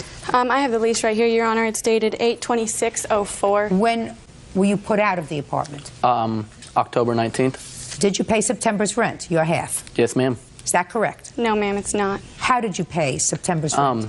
I put all my checks into her account. For how long? February all the way up to about September, the end of September. Yeah. I also finished Just a the second. job. Your Honor, that's a complete lie, and I brought all my bank account statements with me. So if he has dollar amounts and dates, we can look on my bank statements and see if there were On checks deposited. deposits. Well, It would be you around the 15th and the 1st of every month. How much did you give him? Amounts. Shh, don't speak to him. Amounts. I'm Well, gonna look give on you the 1, 15th and the 1st. 2, and then I'm going to say goodbye to both of you. Do you understand? Yes, ma'am. How much did you give her on the 1st and the 15th, sir, when you got a check? About $400 on the 1st, and then be another $400 on the 15th. Let me see your bank statement.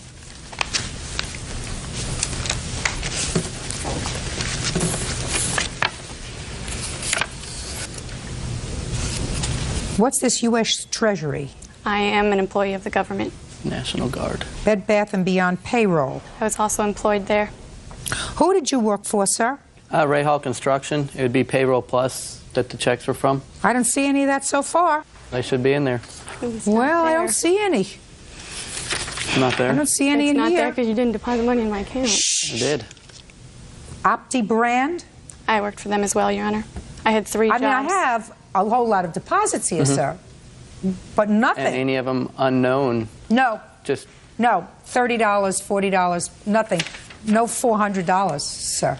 any big amounts in June? Now we're going all the way to June. You said since February. I mean, I'm well, looking. yeah, go back to June and see if there's any big amounts, about $1,000. No, sir, I see a couple No. of small deposits. Listen to me. $40 or $80. Well, it's kind of funny because she got a $1,600 check that disappeared now. Nothing in June. There's no $1,600 There should be because Mr. our Burke, old landlord Mr. Burke, paid us. Mr. Burke, I'm talking about your money. And I know, we're and my talking money about, got and put all into we're her talking account. about is September. First, we're talking about September. You said you paid it. September, yes, ma'am. But how am I supposed to prove if I ain't got no papers because they're still at my house where I can't go back to? I don't know, sir. Yeah, that's not why true am I? either. That is true. How much is his share of the rent? It would be $297.50 per month. And he paid September. No, ma'am, he did not. He paid August. No, ma'am, he did did not. not. He didn't pay it all since you moved in. No, ma'am, not Is a that dime. right? He did pay. I will give him this. He did pay his half of the deposit, which was $250. That's all he paid. Are you still living there? Yes, ma'am, I am. I couldn't get out of the lease. Okay, this is what I've done. He was there until October 19th. He should have paid both September and October's rent. And from that, I have deducted the $250 deposit, because the deposit you're going to get back yourself when he leaves. And Actually, ma'am, I'm probably not going to get that deposit back with all the holes that he put in our walls. Well, and I have pictures to prove the holes that he put in our walls. So no, I'm not going to get that money back. Well, I don't know that. I don't know that, and I suggest that you get a little putty and putty up the walls. That's $345. You do not get the full amount of the lease. I'm held responsible for the lease. Why is he not? No, both of you are. So why does he not have to pay his half? Both it's not my of you fault. are. He thought it was okay to throw You me said around, it was okay for me to and move I got a out. restraining order. That's not my fault. Why am I being held responsible for this and he's not? Kristen, listen to me very carefully. Right now, what he owes you for are September and October's rent. Should the landlord not let you out of your lease and decide to sue you, both of you, then you have a cause of action against him for your damages. But to give you that money now is premature, because A, it's possible that you can get a roommate to cover some of the months. And I have B, it's possible that the landlord will let you out of the lease. But right now, if I awarded you the money for the lease, what I'm saying is you can live there alone. You've put him out. There was a restraining order. He was told not to come back to the house. Nobody told him to be involved in bad behavior. But you had some clue before that he had a problem. And there's nothing I could do. Yes, you didn't have to sign an 11-month lease with him. And he didn't get violent until after we signed that lease. If you're 22 years old, and when you're 21 years old, you have to front him $500 for bail money, and for a lawyer, you exercise better judgment, and you don't enter into a lease with somebody like that. That's what you do. Now, tell me about this case that you had where you needed to be bailed out of jail, sir. We had been dating for like a month and a half, and then I had gotten a DUI. How many DUIs have you had? Look at my eyes. Judge Judy continues in a moment. Kiss up to God and say thank you for opening my eyes to the fact that this man is a loser. I'm a loser, huh? Big time. Loser. And later today, Me and Mariel dated for a while. I'm not your therapist, and this is not Montel. Take your hands off your hips, sir. Only attitude here is mine. real cases, real people. Judge Judy. Kristen Otterstetter says ex-boyfriend Jared Burke owes for bail, attorney fees, and rent. Kristen says Jared was arrested for a DUI. Go ahead. I've been pulled over for 3, but I got 1. She paid the $500 to get me out. She won.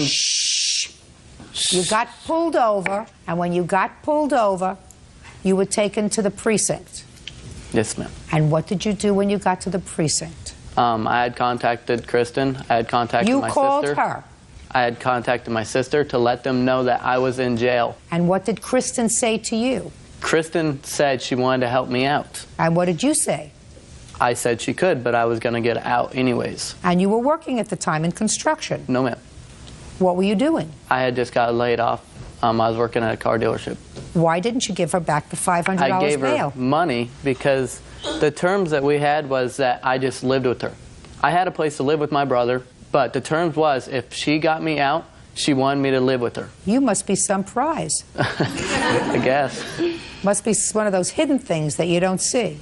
You know, like a frog. Maybe somebody kisses you, turn into a prince, but I don't see it, quite frankly, with my naked eye. So you're telling me that she said, this lady who works 3 jobs, said, I'm going to pay you the $500, and all I want in return is I want you to come and live with me. Yes, ma'am. Why'd I move in with her then? When I had a place I could go to. Everybody has a place, sir. Yes, everybody does have a place, but why'd I have to move in with her? Maybe she's a good cook. Maybe. Kristen.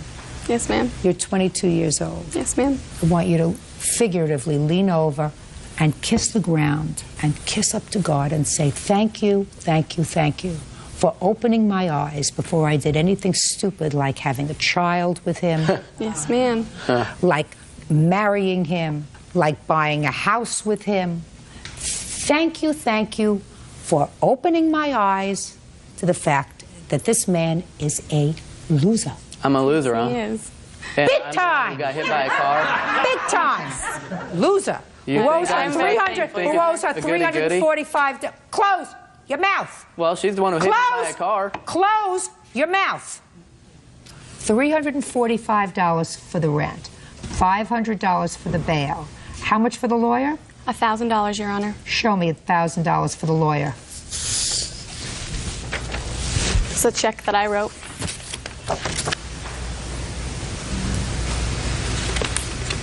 What happened with his DUI case? And that's the reason that I did have to stay, is because I will admit I was stupid, and I signed his bail, and therefore I had to keep track of him. Otherwise, the courts would have come after me for $5,000. Don't tell me that that's the reason, Kristen, because I don't believe it. Not for a second. Are you telling me you let him move in with you so that you could keep track of him? No. Were you keeping track of him at night, too? No. Huh? I offered him a place to stay because he said he could stay with his little brother, but his little brother kicked him out. Kristen, listen to me very carefully, sweetheart. I don't even think your mother's buying that. For some strange reason, I hope you just had a lapse in judgment. Yes, I did.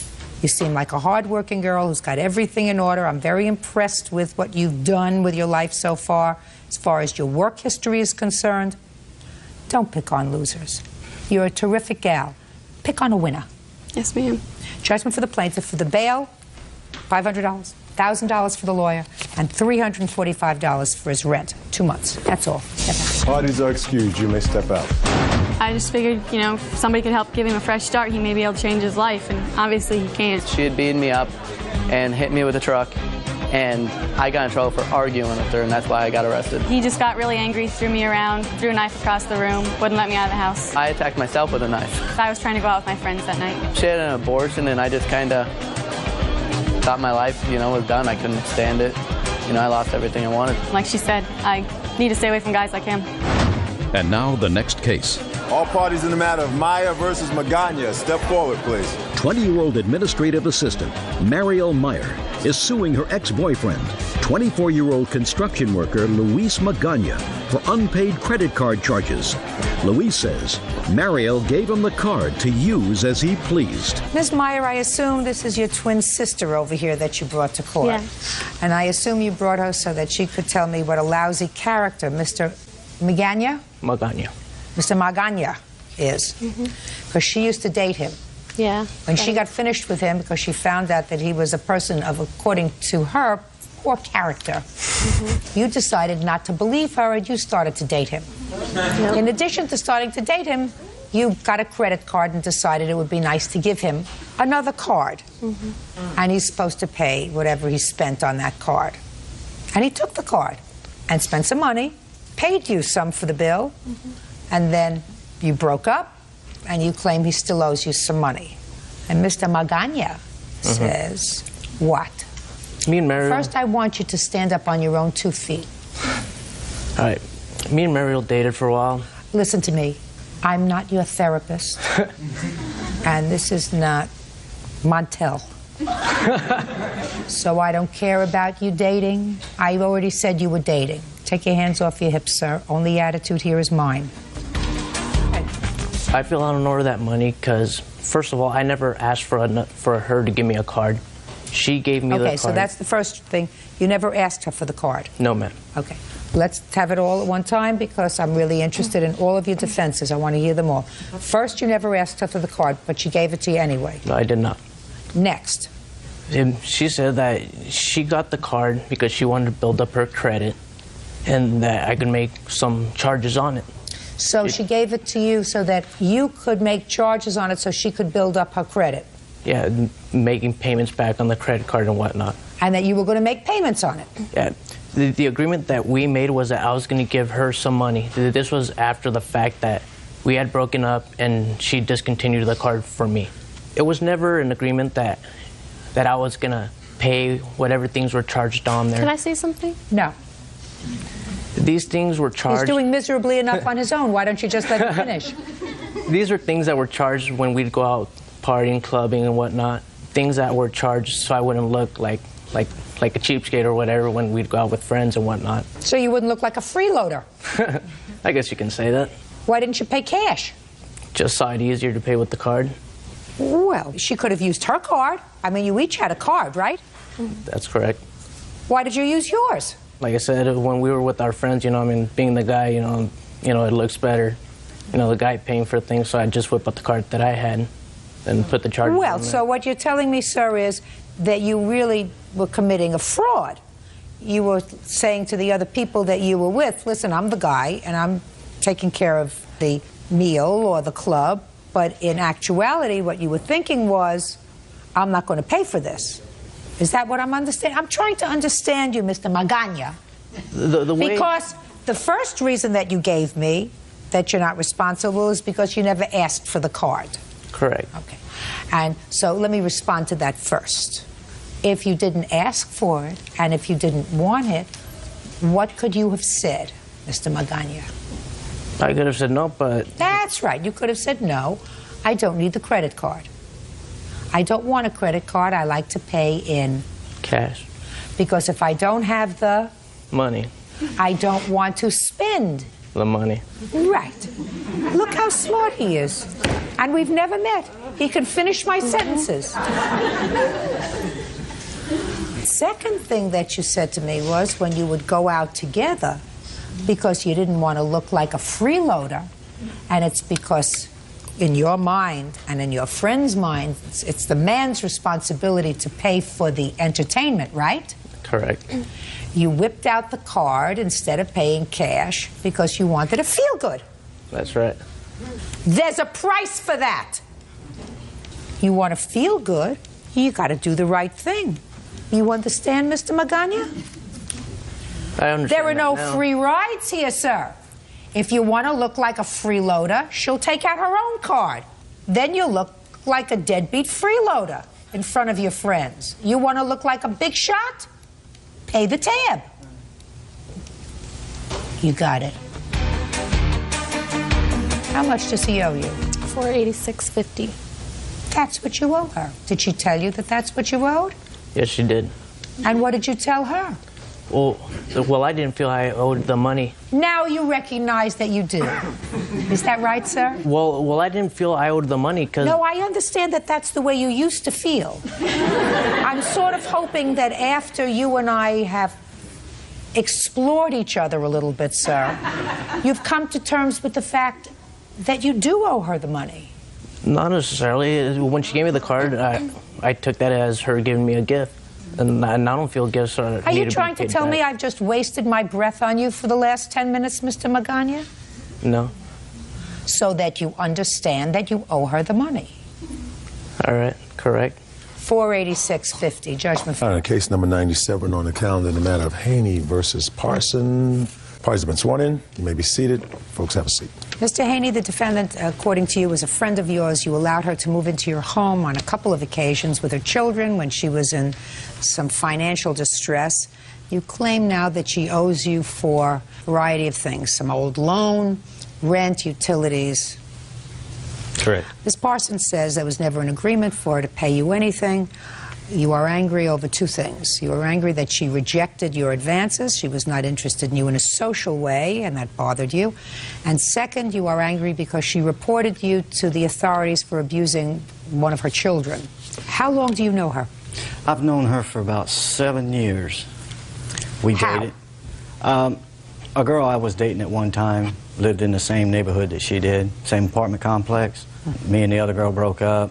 Her and I talked. We went our separate ways. We didn't see each other for about 5 years. And one night at a nightclub, run into her. Then we started talking, and next thing you know, we were dating. And when was that, sir? I'd say roughly in the neighborhood about February a year ago. So why don't you tell me about first the loans and then the arrangement with regard to rent and utilities? She was calling several times, telling me that she had made a mistake, that she felt that she left me to go with this other guy that dumped her in Ohio. Are you going to tell me about the loan? Yes. That's where we're going to. Let's get there. She called me up needing money. Her kids needed school supplies for school. When was this, sir? Last year, before school. Her and her boyfriend agreed they would pay it back as soon as they can. So how much did you give them at that I time? gave them $100. And then tell me about the rest of your lawsuit involving the rent and utilities. Well, she left with him, went to Ohio. He threw her out. She came back to Charleston. When? February 15th. She asked me, could she move back in? I said, okay. Are we talking boyfriend, girlfriend, or you want in a room? She said, well, what's the difference? I said, well, I'm not going to charge my girlfriend to live with me, you know? That's kind of stupid. And she said, oh, I see. If I sleep with you, then I don't have to pay. I said, no, it's not like that either. You know, if you're in a relationship, you know, you were helping before. There's no sense in, you know, I'm paying all this and you just lay around and do nothing. And she said, no, I just want the rooms. I said, fine. I rented the U-Haul to go get her stuff from Myrtle Beach. Gas. Every time I turn around, she would, can I borrow $20 for this? Can I borrow $10 for that? I need cigarettes. I need gas. I want to rent a movie. There was no sexual advances to her in any way. When did she move out, sir? April the 29th, I evicted her. Why? Because she wasn't paying me any money. Did you have a discussion with her? Yes. Tell me about the discussion you had with her. She simply said she didn't have the money. I said, Tanya, you got a job. I helped you get a job. Well, what kind of work did you get for her, sir? She was a cashier. Where? At Speedway, well, Conoco, whatever they call it now, and they changed the name. Did you know how much she was making? About $100 a week. And how much of the $100 a week did you expect her to give you, Mr. Haney? I told her, even if it was $5 a week. You wanted to see something, $5 a week. Make an effort. Okay, so you wanted her to give you $5 a week. Correct. Okay, for the 12 weeks that she was living there. Correct. Okay, fine. Now. And she didn't, so then you threw her out. No. She had $1,000 coming to her for back child support. She kept telling me, as soon as that gets here, I will pay you up, get you caught up. Get you caught up with what? What she owed me. Well, what did she owe you? The loans. So there's only one loan of $100 that was a year before, sir. That's all the loans that I'm hearing Correct. about. But the dollar here, 20. Dolly, I'm not, listen, my parents didn't send me to law school and college and post-law school for 10 years to talk about the dollar here and the $2 there. That's gone. It's in the wind. Do you understand? What Here's else? a list of every time she borrowed money from me, I wrote it down. Listen. She knew it. Listen to me. You think that I believe that list that you just filled out? Do you think, Mr. Haney, that I believe that every time you gave her $5, you went over to a book and filled out $5, Tanya, for cigarettes? You think that I believe that? You think that my father raised an idiot? No. Good. Then let us move on, sir. Let us move on, sir. Okay. I went and had an eviction notice signed on her. And you say it's because she did not... Owes me rent. Rent. Because she did not pay you rent. Did not pay me rent. Okay, now... Didn't pay me for fixing her car. Okay. Buying the shoes. All right, Miss Parson, now I would like you to tell me, madam, I want you to tell me about what happened on the 29th of April or immediately preceding the 29th of April. When he got me this job at Sunoco gas station, he agreed that he volunteered to watch my children for me while I was at work because I worked third shift. And my son is 6 years old. He has a bedwetting problem. He called me one morning at work and asked me to bring home a small brown bag to mail off cigarettes to somebody, and in the same conversation told me that he had spanked my son for bedwetting. He had done it 3 times in that night, and he spanked him twice out of the 3 times. Is that the corporal punishment that you're talking about, the spanking? He also put him in a tub filled with cold water. Why do you think that that's an appropriate thing to do, sir? For one, he didn't wet the bed 1 time that night. Yeah. He did it 3 times. Do you think that he did it on purpose, sir? I don't know.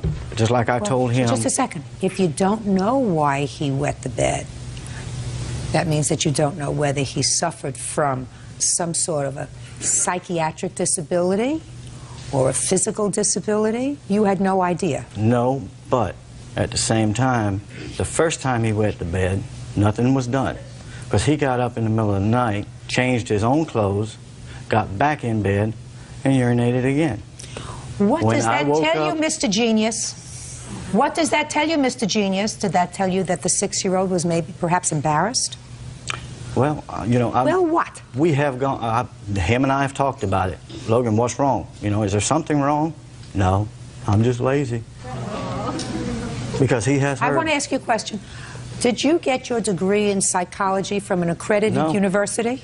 No, I did not. Did you take any parenting classes before you decided that this was an appropriate way to treat a 6-year-old bedwetter? No. Do you have any children of your own? Oh, yeah. How many? I have 2. How many did you raise? My daughter comes with me every weekend. How many did you raise? None. Mr. Haney, it is inappropriate for you to physically discipline anyone else's children in the first place. In the second place, until you understand what all the problems might be with a child that causes them to bedwet, the very idea that you would resort to physical punishment suggests to me that you're missing one of the cans of a 6-pack. Do you understand me, sir? Oh, yeah. Now, did you report this to any authority? The cops were called out. I called the cops out to the house. And when? Probably about a week or so later. Why? Because of the disagreement me and him were having. Disagreement about what? He was threatening to kick me out. Let me explain something to you, Miss Parson. I believe you probably understand that Mr. Haney had some feeling for you. Correct? Right? Before I moved in, it was understood. That's not what I asked you. You're a young, attractive girl, and he's an older fool. And I believe that you needed him. You used him. No, of course you did. You used him. I did not use him. Of course you did. Everything was on the table before I even moved in. But he wasn't using you. He let you move into his house. You weren't paying rent. He was babysitting for your children. How do you say that I wasn't using him? You were. You were using him, and you were using him because, Miss Parson, you understood that he had feelings for you. That's why it was very important to you to have your agreement with him before you moved in that this is strictly platonic. No, Your Honor. Oh, Miss Parson. Oh, yes, my dear. Judge Judy continues in a moment. And later today, you stayed on the property. Yes, ma'am. Alone? Yes, ma'am. The gentleman sitting next to her over there was the one that was moving in. He That's never my lived there, second Your cousin, Honor. Your Honor. real cases, real people. Judge Judy. Dwayne Haney says his ex-girlfriend Tanya Parson owes for rent and a loan. Tanya says Dwayne threw her 6-year-old son into a cold bath after he wet the bed. Listen, you chose him because he's better than a shelter. Give you a room, he's going to babysit for your kids, you got food, you got everything that you need, and the reason he did it was because he had feelings for you. Isn't that right, Mr. Haney? Look at my face. Yes. Isn't that right, sir? Oh, yeah. Now, when you met her 5 years ago, were you attracted to her? Yeah. And at that time, you were 39 and she was 20. Correct. Is that right? That's about right. That's not a good match, Mr. Haney. I understand that, but... So you know what happens when an old guy wants to go out with a young girl? Costs some money. Well... And in your case, you know how much it cost you? $160. It's a bargain. It's a cheap lesson, Mr. Haney. Truth of the matter is, you were looking for something more.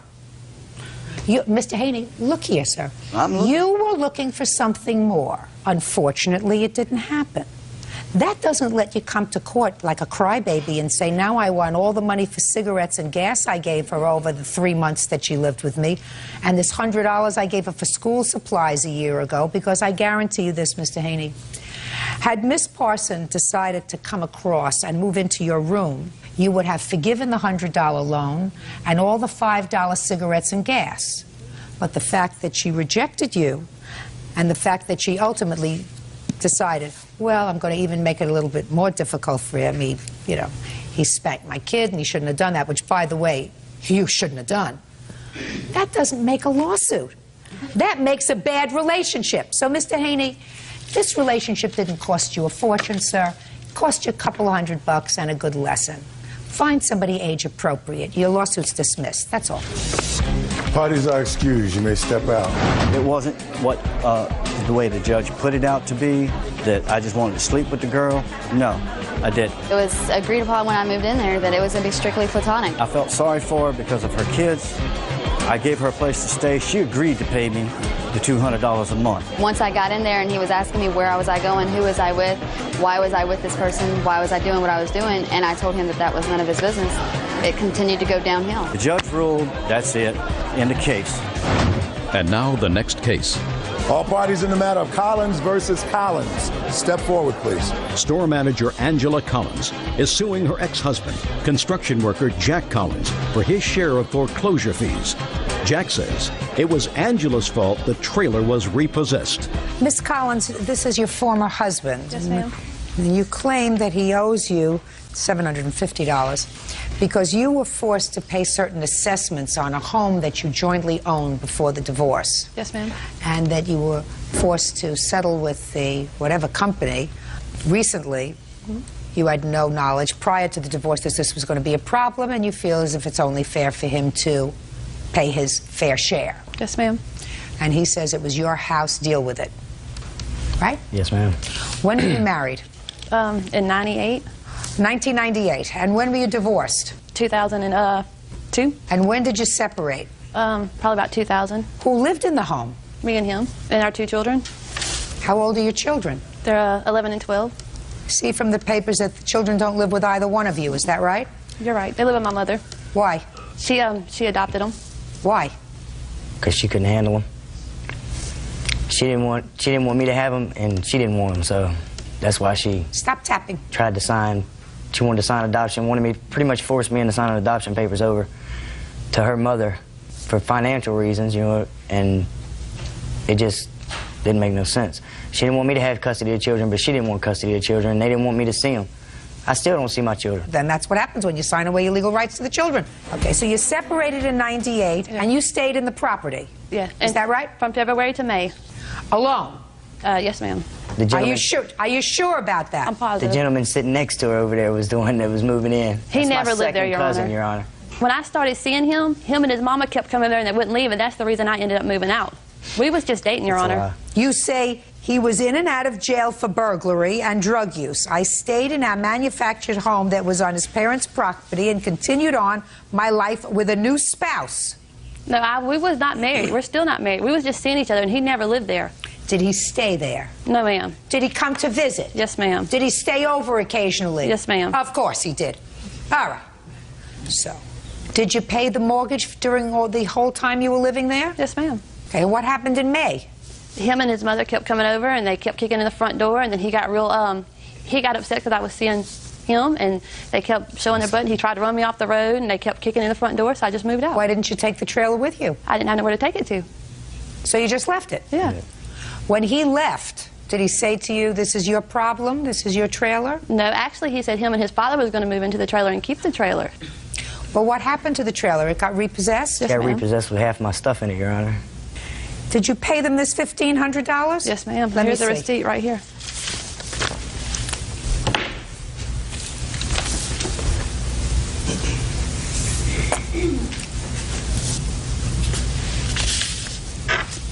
Okay. I'll hear you, Mr. Collins. Why shouldn't you be charged for half of this? Your Honor, I told her whenever I left there, I had went and bought another car. I loaded all my stuff up in a small car. And I told her, I said, as long as you have my children, you can stay on this property as long as you want. And I'll help you pay the note on the trailer as long as my kids are living there. But whenever he moves in, y'all all need to move out. You understand what I mean? I'm not going to sit there and support him and her. So when she decided that I wasn't going to be that dummy and support him and her, then she just left. How old are you? 30. You're a big boy. If you buy something from a bank and you take out a mortgage, what you do when you divorce is you make sure that when you get a divorce, all the loose ends are wrapped up. They moved out. They left the trailer on your mother's property. What happened to it? The repossessors, they were supposed to pay us storage fee for even having the trailer. What happened to the trailer? They come repossessed it. When? I don't even know. I don't know. I moved. I don't know. I don't know what my name is after this case. Listen to me. You owe her half the money. I mean, certainly when they've written off $10,000 worth of mortgage fees, neither one of you are going to get star credit ratings, but at least you're not going to have judgments against you, and at least under these circumstances, you're not going to have your income tax return, if you have any refund taken, or they're not going to come and detach your driver's license. They can't take your children because you've already given them away. Judgment for the plaintiff in the amount of $750. That's all. Parties are excused. Thank you. You're welcome, Judge. Parties have been sworn in. You may be seated, sir. Have a seat, please. Mrs. Ricker, this lady is your husband's, I assume this is your husband? Yes. Your husband's former wife? Yes. And it is your claim that she has been harassing you, that she's filed false charges against you, Absolutely. seeking a temporary restraining order, and you are seeking damages. Absolutely. The former Mrs. Ricker says that everything that she said in her application for a restraining order is true. She is counterclaiming for harassment and for vandalism that she alleges you did to her car. So, how long were you married to Mr. Ricker? 12 years. You have children? We have 3 children. How old are they? 14, 12, and 7. When were you divorced? Our paperwork went through in 2005, but I left in 2002. And when did you marry? 2 years ago, March 29th. Do you have children? No, we do not. On what date was this restraining order filed? I believe it was the 20th of March. The alleged incident was on the 17th, which would have been St. Patrick's Day. Okay, I'm going to start with you. Tell me your first name. Sally. So that we can differentiate between the Mrs. Rickers. You're Sally. Tell me what happened on March 17th. On March 17th, I was at an establishment near where I work. My car was parked. What in the parking lot. establishment were you near where you worked? I was at a nail salon called Tammy's Salon. Okay. And I'm looking out the window. I happen to look out and I see both Tyler and Angela drive up, and I'm What shocked. time? It was about 2:30. I saw Tyler get out of the car, and then I saw Angela get out of the passenger side door. And together, they hurriedly sort of walked into my place of employment. What is the name of your place of employment? I work at Trader Joe's. I happen to be off this day. So you were off on March 17th? I was. How far is your place of employment from where you live? 4 miles across town. Did you have an appointment for your nails? No. What was the name of the person who did your nails? You know, I'm sorry, I don't know. She's an Asian woman, and I don't know her name. Does she usually do your nails? No, I walk in. So you don't go to any particular person? Not at that place, no. Is there any reason why you went to that place on that day, despite the fact that you weren't working that day? I had some time to myself. As I'm sole parenting my 3 children, I don't get a lot of time away. Yeah, but this place is cross town. Why would you go across town unless you have a particular nail lady who does your nails and Well, had an it's appointment rather inexpensive. than walking into some place that's closer and not cross town? Well, it's inexpensive. I had a few hours to go do my nails and get some groceries and go home. Where were you getting your groceries? At Trader Joe's? Did you actually go into Trader Joe's? No, I decided not to go in. Go ahead, Sally. So? Go ahead. I'm listening. So they went into Trader Joe's, and you were having your nails done by a person whose name you don't know, and you just happened to be looking out the window. Let me hear the rest. Yes, so they continued to walk in, and they asked for me while they were in the store. And How do you know this that? Because I had a conversation with my son. I called my son after I saw them. Just a second. You called your son where? I called my son from my cell phone. And where was he? He was at his grandmother's house. And I asked them if he had heard from his dad that day, because we haven't heard or seen from Tyler in 9 months. And so I called my son to see if he had heard from his dad this day, to find out why he would be in town. And he said, yes, he was there with Angela, and they were looking for you at the store. What's your son's name? My son's name is Aaron. How old is he? He's 14. Stand up, sir. Did you call your son that day, Mr. Richter? I did. Where did you reach him? I On his reached cell him phone? Yes, on his cell phone. He was at my parents' house. At your parents' house? Yes. And did you ask him where his mother was? I asked if his mother was at work. Why? Because I had part of his birthday present to give to him. Which part? A credit card that had come in the mail after his birthday. Did you see him that day? No, I did not. Why not? Because he was at my parents' house. Are you not allowed to be there? It's not a comfortable place for me to be, but I'm allowed to be there. Well, if you wanted to give him a credit card, why did you ask where his mother was? I was going to give it to her if she was there. So did you end up giving him his birthday present? I did not. Why not? I was told she was not there. Did you go into Trader Vic's? Trader Joe's. Trader yes. Joe's? Yes, I did go into Trader Joe's. Trader Joe's, Trader. What? Had a cup of coffee, and my wife and I did a little bit of shopping. On the 17th of March, how long had it been since you'd seen your son? I had seen him on his birthday, which was 1 month prior to that. Where did you see him? I saw him in Pleasanton at his mother's house. Spent some time with him? Yeah. Why did you say he hadn't seen the children for 9 months? Prior to that, Tyler had left Angela. Listen to me. You told me that he hadn't seen the children for 9 months. He Right. said he saw his son in February, a month before. Well, which is true. He did not come to our house. I didn't care whether he came to your house or not. I don't care whether he saw the children at McDonald's. Did he see his son in February? He did not see his son on his birthday. I asked you a question. Did he see his son in February? He did not see his son on his birthday. Did he see his son in February of 2007? He did not see his son on February 15th. I didn't ask you about February 15th. I said, did he see his son in February? No, he did not see his son in February. I don't believe you. He saw his son on March 28th when he left his wife Angela and came into town for a few days. Are you on medication? No, I am not. There is no question in my mind that he saw his son in February, a month before the March incident. So when I asked you the question 4 times, you gave me an evasive answer. 4 times. Now I'm asking you one more time. It's very easy for me to find out. All I have to do is call Aaron.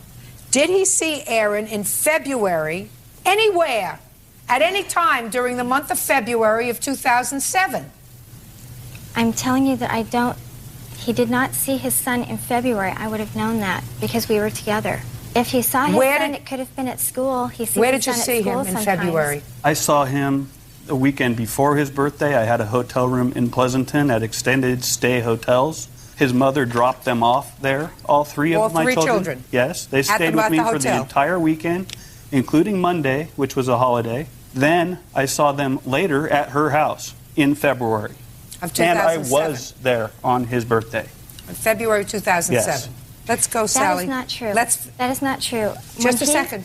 You want me to call Aaron? Very simple to find out. He has a cell phone? Yes, he does. You want to change your mind before I call him on his cell phone?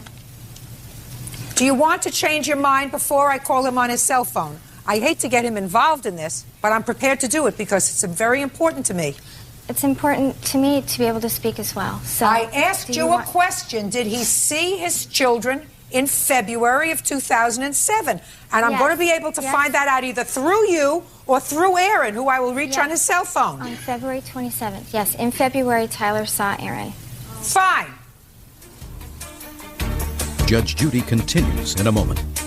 You say Angela goes on and off her medication for schizophrenia. She knows nothing about schizophrenia. You ever been diagnosed as schizophrenic?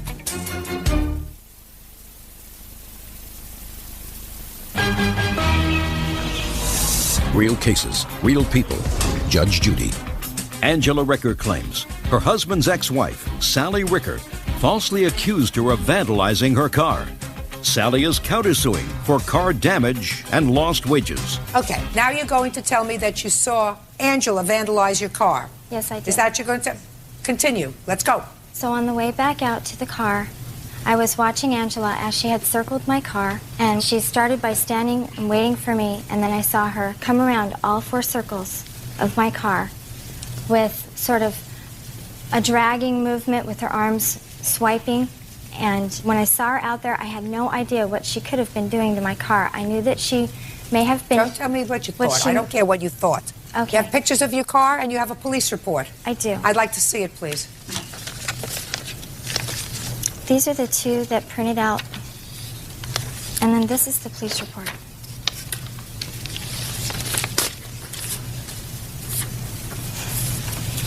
It spans all 4 doors of my car. Unfortunately, there are only 2 pictures that showed up.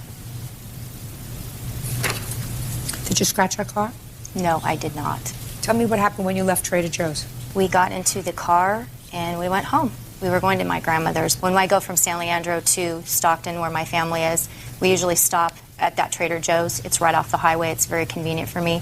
After all of this happened, it ruined my trip and I went home. I was devastated. I was very angry. What do you mean after all of this happened? What Well, happened? she told Erin on the phone that I had done this to her car, involved a 14-year-old in this. it just really, it hit. And then when I got accused of this and a police report was put out, brought into court. Can I see the underlying paperwork, please, Yes, that ma'am. went along with her application for a restraining order? Yes, ma'am. Since we've established that, most of that is fallacious. It's false. That She is not knows true. nothing about bipolarity nor schizophrenia. Okay. And in your application for an order of protection, which is, I assume, written in your own hand, you say, Angela came to my place of work unannounced, and she later called my son and verbally abused him. Did you speak to Aaron later? I did speak to Aaron. Tell me what happened when you spoke to him. I spoke to him and I asked him why he was saying those things to Saying his what father. things? That I had vandalized the car, that I'd gone into her work looking for her, harassing, stalking, using those words. Aaron and I have never had any problems. I haven't seen the children in almost a year because of this behavior. I've refused to allow them in my home when I'm there. Why? Because of her. She debriefs them every time they go home. It's a drama from Friday to Sunday. Phone calls. It's just never a drop-off pickup. It's always something. And I couldn't handle it. Our marriage has been in jeopardy for almost 2 years because of this. In your application for a restraining order, Yes. you say Angela is explosive Yes. and goes on and off her medication for schizophrenia and bipolar illness. That's according to my ex-husband. Did you ever tell her that? Absolutely not. Yes, he did. Yeah. When did he tell you that she was bipolar and schizophrenic? When he left her in February, it was February 27th, he left because they were having a domestic dispute. Okay, so he left and in February. In February, yes. Go ahead. I know I won't live that one down. I'm sorry. You won't? I know. I'm sorry. So, anyway, his brother brought him into town. He didn't have any money. He didn't have a job. Nothing. Brought him into town. He said he wanted to see the kids. And from that point, he had not seen the kids for 9 months. Okay? So why would you tell me that he didn't see the children in February when he did? Well, no, because I'm sorry, I'm really nervous today. I'm very, very sorry. That's nervous is not an answer, madam. was You told me February- a very cogent story about everything that you allegedly saw with regard to this lady, how she stalked your car, how she bent down, how she had sweeping motions. But when I asked you a question a half a dozen times, you refused to give me an honest answer about when your husband last saw his children. He wasn't at my house on February 15th, which was I Aaron's didn't ask you anything about February 15th. I didn't even know when Aaron's birthday was. Okay. I asked you February. You said 9 months. He said February. Wasn't until I was planning to call Aaron and find out whether he had seen his father in February that you finally said he saw him in February. Do you understand that that gives me cause to pause? Yes. Well, it does. Do you take medication? No, ma'am. You ever been diagnosed as schizophrenic? No, ma'am. Bipolar? No, ma'am. Your Honor, it was not February 27th that we separated. It was the beginning of the month. He was in Point Reyes. He decided to stay there with a friend at a bed and breakfast to do some work on the home. He was at her house. He called me from her house. I understand Yeah. that. Have your children spent time with the plaintiff in her home? Yes, they have. And they've come home in one piece? Basically. Not for a year. Shh. Others to be protected. Absolutely. Angela has no discretion when she is angry. My children should never be anywhere near this person. They have a history of domestic violence. Was there a history of domestic violence with you? I left. That's just a second. That's either a yes or a no. Yes. So there was a history of domestic violence with you. With my husband. So I got it. And you allowed that situation to go on more than once? Yes. You allowed your children to remain in a situation where there was domestic violence? I left that. You let it go situation. on for a long time? Do you understand, Mrs. Richter? Do you have a full-time job? I do. How long have you been working for the same place? This job I have currently is 4 months. Do you have a significant other or a husband? No, I do not. Are you working? Take your hands out of your pockets. Not right now, no. Why not?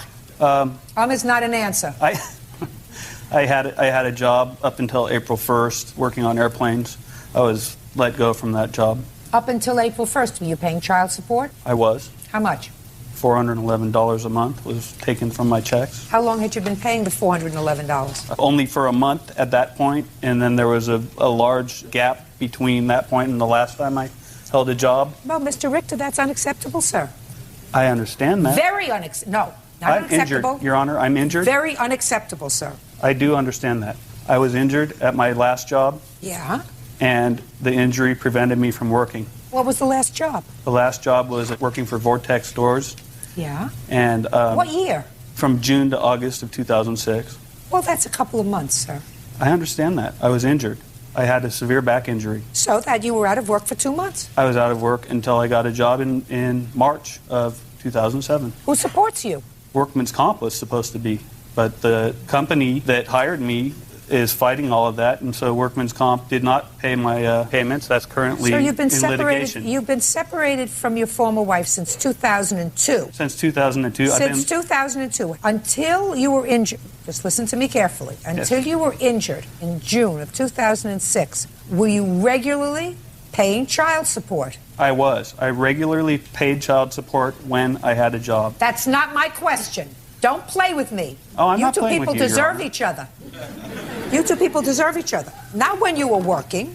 How old are you? I'm 40. You have 3 children. I understand There is that. no question that you have to be employed regularly. And I don't care whether you work at McDonald's or if you don't have another job, if you work at a car wash, drying cars, if you can't do something else. You have 3 children. No wonder she's furious with you. You work? Yes, I do. What kind of work do you do? I'm a registered nurse. So you earn a reasonable living? Yes, I do. So you support the family? Yes, I do. Right. No wonder she's furious with you. Collect cans if you have to, but you send money. And if she's angry with you, unfortunately, she took it out on the wrong person. Because I don't believe you, madam, that you saw her vandalize your car. I don't believe you. The case was dismissed, was it not? Yes, ma'am. Well, did anybody else ask you the questions that I asked you about the name of this person who did your nails, why you traveled cross town to get your nails done? Was the person who tried this case? No, he did not. He did not? No. Because he doesn't understand that you don't travel cross town to just walk into a nail salon. You can walk into a nail salon anywhere. You don't have to travel 4 miles cross town to do that. A lot of baloney. I don't believe you. I believe that you're angry with him. And I believe that you're angry with her because she's an enabler, because she's working. He's not, at least on the books anywhere, and he's not paying support. I got that you're angry. But you can't do this. This is nonsense. And I don't believe you. Well, I saw it happen. No, it didn't. I think that you probably even scratched your own car. But I don't believe that she scratched your car. I don't believe that this professional woman scratched your car. I wouldn't have done that to No my car. way. No way. And when you lie to me once, I don't believe you again. Judgment for the plaintiff in the amount of $2,500. Start working, sir. That's what you're supposed to do. The counterclaim's dismissed. Matter of Sanchez versus Sanchez. Parties have been sworn in, Judge. You may be seated. Folks, have a seat. It's a cast of thousands. So I see. Mr. Sanchez, are these defendants related to you? They're not. Even though you have the same last name, they're not related to you. They're not related. What's your first name, Mr. Sanchez? Frank M. Sanchez. Do you mind if I call you Frank to differentiate between you and the Sanchezes? That's fine. Good. Thank you. According to your complaint, Frank, you were going to drop off your girlfriend's child to her ex-husband's house. Yes, ma'am. Her ex-husband lives at the Sanchez's house. They rent him a room. What? He does not live with us. He live with my daughter, which lives behind me in the next block. He lives with their daughter, who lives at the next block. Whatever. You were going to their house to drop off your girlfriend's child so that the father could either visit with the child or babysit. I don't know. And I don't care the reason why. And it is your claim that when you went to their house, you were assaulted by them. Correct. You were assaulted with a weed whacker. That's right. Which is a metal thing that's used to kill weeds. Correct. Mr. and Mrs. Sanchez say that you provoked this whole incident, and in addition, they seem to think that at some time previous to that or after that, you broke the windows in their truck. But they don't have any proof of that, according to what I read in their countersuit. They just think that you did that because you had a motive to do it and somebody matching your description was seen leaving the scene. You don't have much of a case on your counterclaim, Mr. Sanchez. I tell you that right now, because you need more proof than that. But let's talk about this assault. What day did it happen? October 19. And what were you doing that day? Okay, my girlfriend called... Girlfriend, raise hand. Girlfriend Margarita called Guillermo, which at the time... Guillermo, raise your hand. You're the father. Is that right? Yeah. You're the father with either the right or left hand. You can't confuse me. You're still the Okay. father. Okay. Put your hand down now. Go ahead. called Guillermo, and he asked Margarita, my girlfriend, if she can take little Guillermo Jr. to Rosa Sanchez's home because Guillermo was there at the time.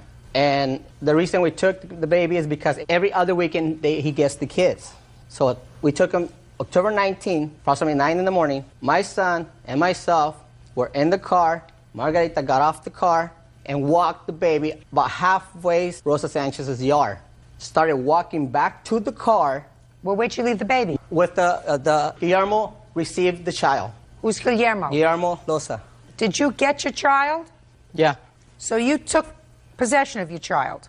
Yes. Okay, good. So we got that far. At the time that Margarita was walking towards the car, Rosa Sanchez came running towards Margarita and started yelling, "I'm not responsible. I'm not going to be responsible for those kids." So Margarita was getting ready to get the car. At that time, Rosa Sanchez came over to the other side, started yelling and telling me, accusing me of breaking the window. I turned off the car, opened up the door.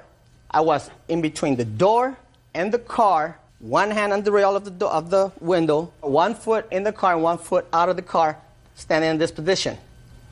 When suddenly her husband, Jesus Sanchez, just out of nowhere comes, moves Rosa out of the way, and hits me with the weed whacker, knocks me down almost unconscious. I was in the ground. He was still hitting me while I was in the ground. Then Guillermo Loza came over. Now there was two against me. This Guillermo Loza, yes, ma'am. Where'd you put the baby when you went over to him? Inside in the house. Stand up a second. Stand up. So you put the baby inside the house, and then you went outside to see what was going on? Yeah. And when you got outside, what did you see? I see Frank argued with Rosa, and Jesus Sanchez defended Rosa. How did he defend her? With the weed whacker? Yeah. So he hit him with the weed whacker? Yeah, because I don't know who started. You don't know who started it. All you saw is Mr. Sanchez hit him with the weed whacker. Yeah. Sit down. Were you hurt when you were hit with the weed whacker? Yes, ma'am. I got pictures. I'd like to see the pictures, please. I was also...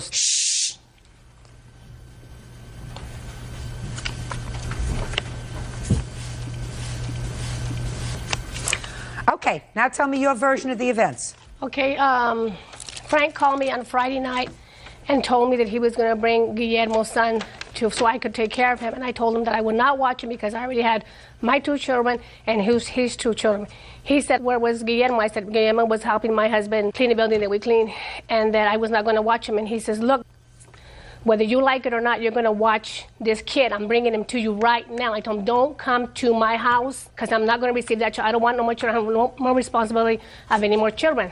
I left the house because at that point I had Margarita's 2 little girls with me. And when the little girl came out of the bedroom, when she heard me arguing with him on the phone, she came crying and she said, let's go, because he will come and he will do something to us because at home he has guns under the bed. All right. Okay.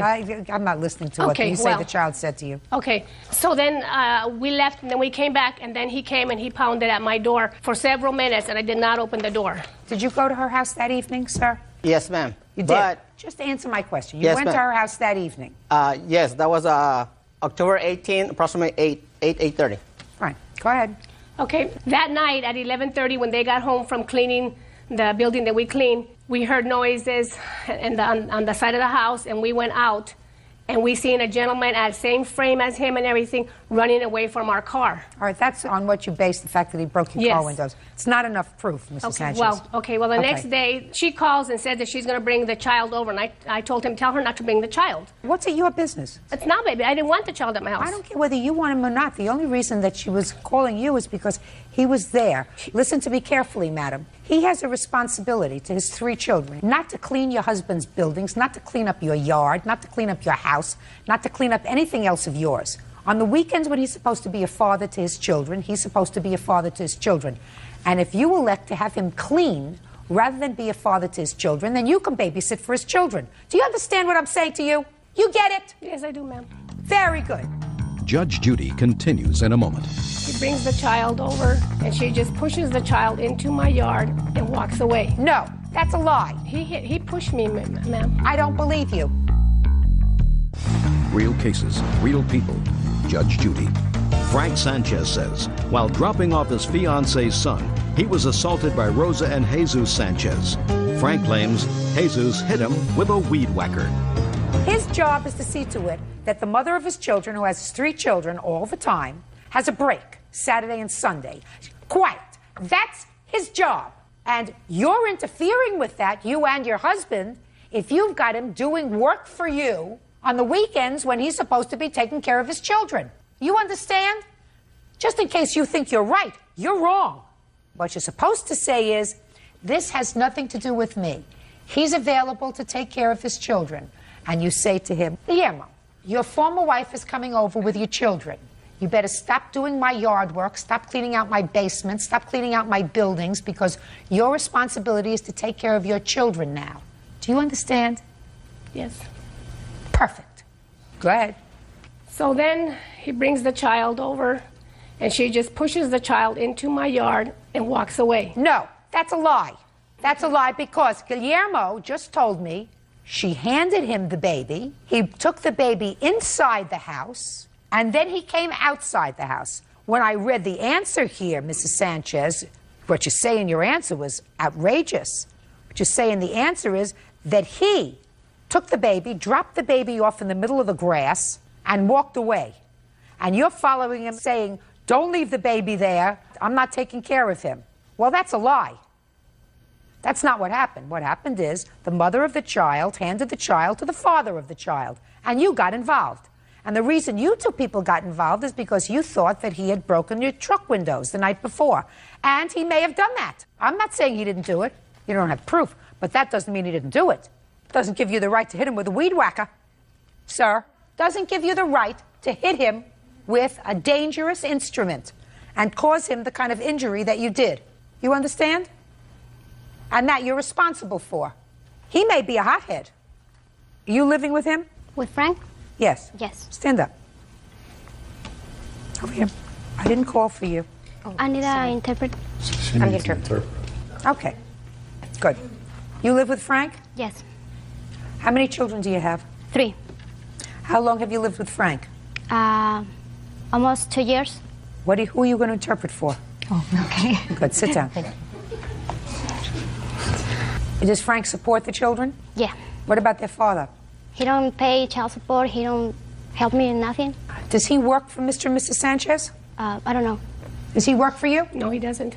So he was just doing these things as a favor for you in your house? Well, I watched his.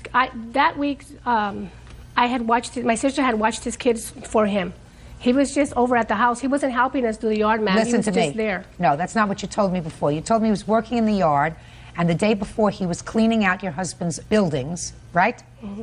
I'm speaking to you, so you're going to answer me. So, you mean he was just doing that as a favor for you, or do you pay him? No, I do not pay him. He was just there. He was just helping my husband. It's an hour job, ma'am. Mrs. Sanchez, I don't believe that you're not paying him. I believe that you pay him. Or I believe that you give him this in exchange for room and board when he's living with your daughter. I mean, the fact that you may not report the money that you give him is a whole other story. Mrs. Sanchez, do we understand each other? I don't have a business. We work at a school, and he went to help my husband because I didn't go in that night. Work at a school doing what? Cleaning. Good, so your husband gets paid for that? Yes. You mean to tell me that this young man goes to clean with him, your husband gets paid, but your husband doesn't share his pay with him? It was just that one night, ma'am. He doesn't go with him all the time. Mrs. Sanchez, we're playing with each other. Because if he's not working for you or with you or helping you and your husband, then he should be out helping clean other people's property so that he can pay child support. Do you understand what I'm saying, sir? Yes. I thought you might understand what I'm saying. You can't hit him, because what he's doing is he's supporting his 3 children. He pushed me, ma'am. I don't believe you. I don't believe that he pushed you. I believe maybe he shoved you. That doesn't warrant your husband hitting him with a dangerous instrument.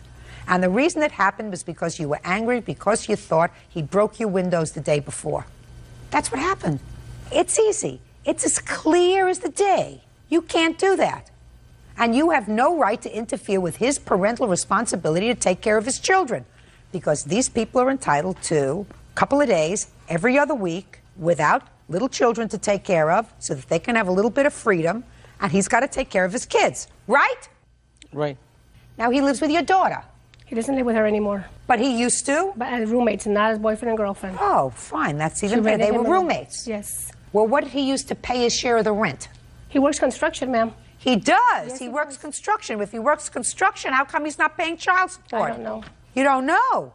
I Does thought he he work was. construction off the books or on the books? On the books, ma'am. Really? What's the name of the company he works for? I don't know. Stand up. What's the name of the company you work for? Framing? Framing? No. Now we need the interpreter. We're going to get you some child support, madam. Thank you.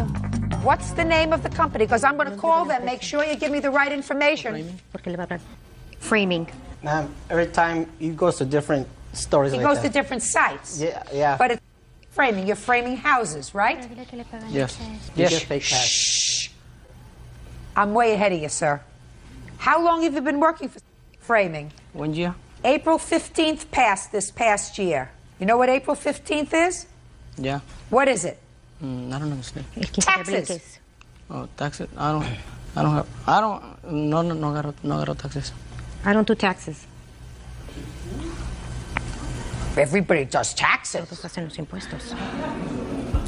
I want to explain something to you, sir. Señor, no se le quiere explicar algo a usted. Construction pays very well. La construcción paga muy bien. And based upon what you just told me, Lo que usted me acaba de decir. you are one of the very, very lucky people that works in this country and doesn't pay any taxes. Trabaja en este país y no paga impuestos.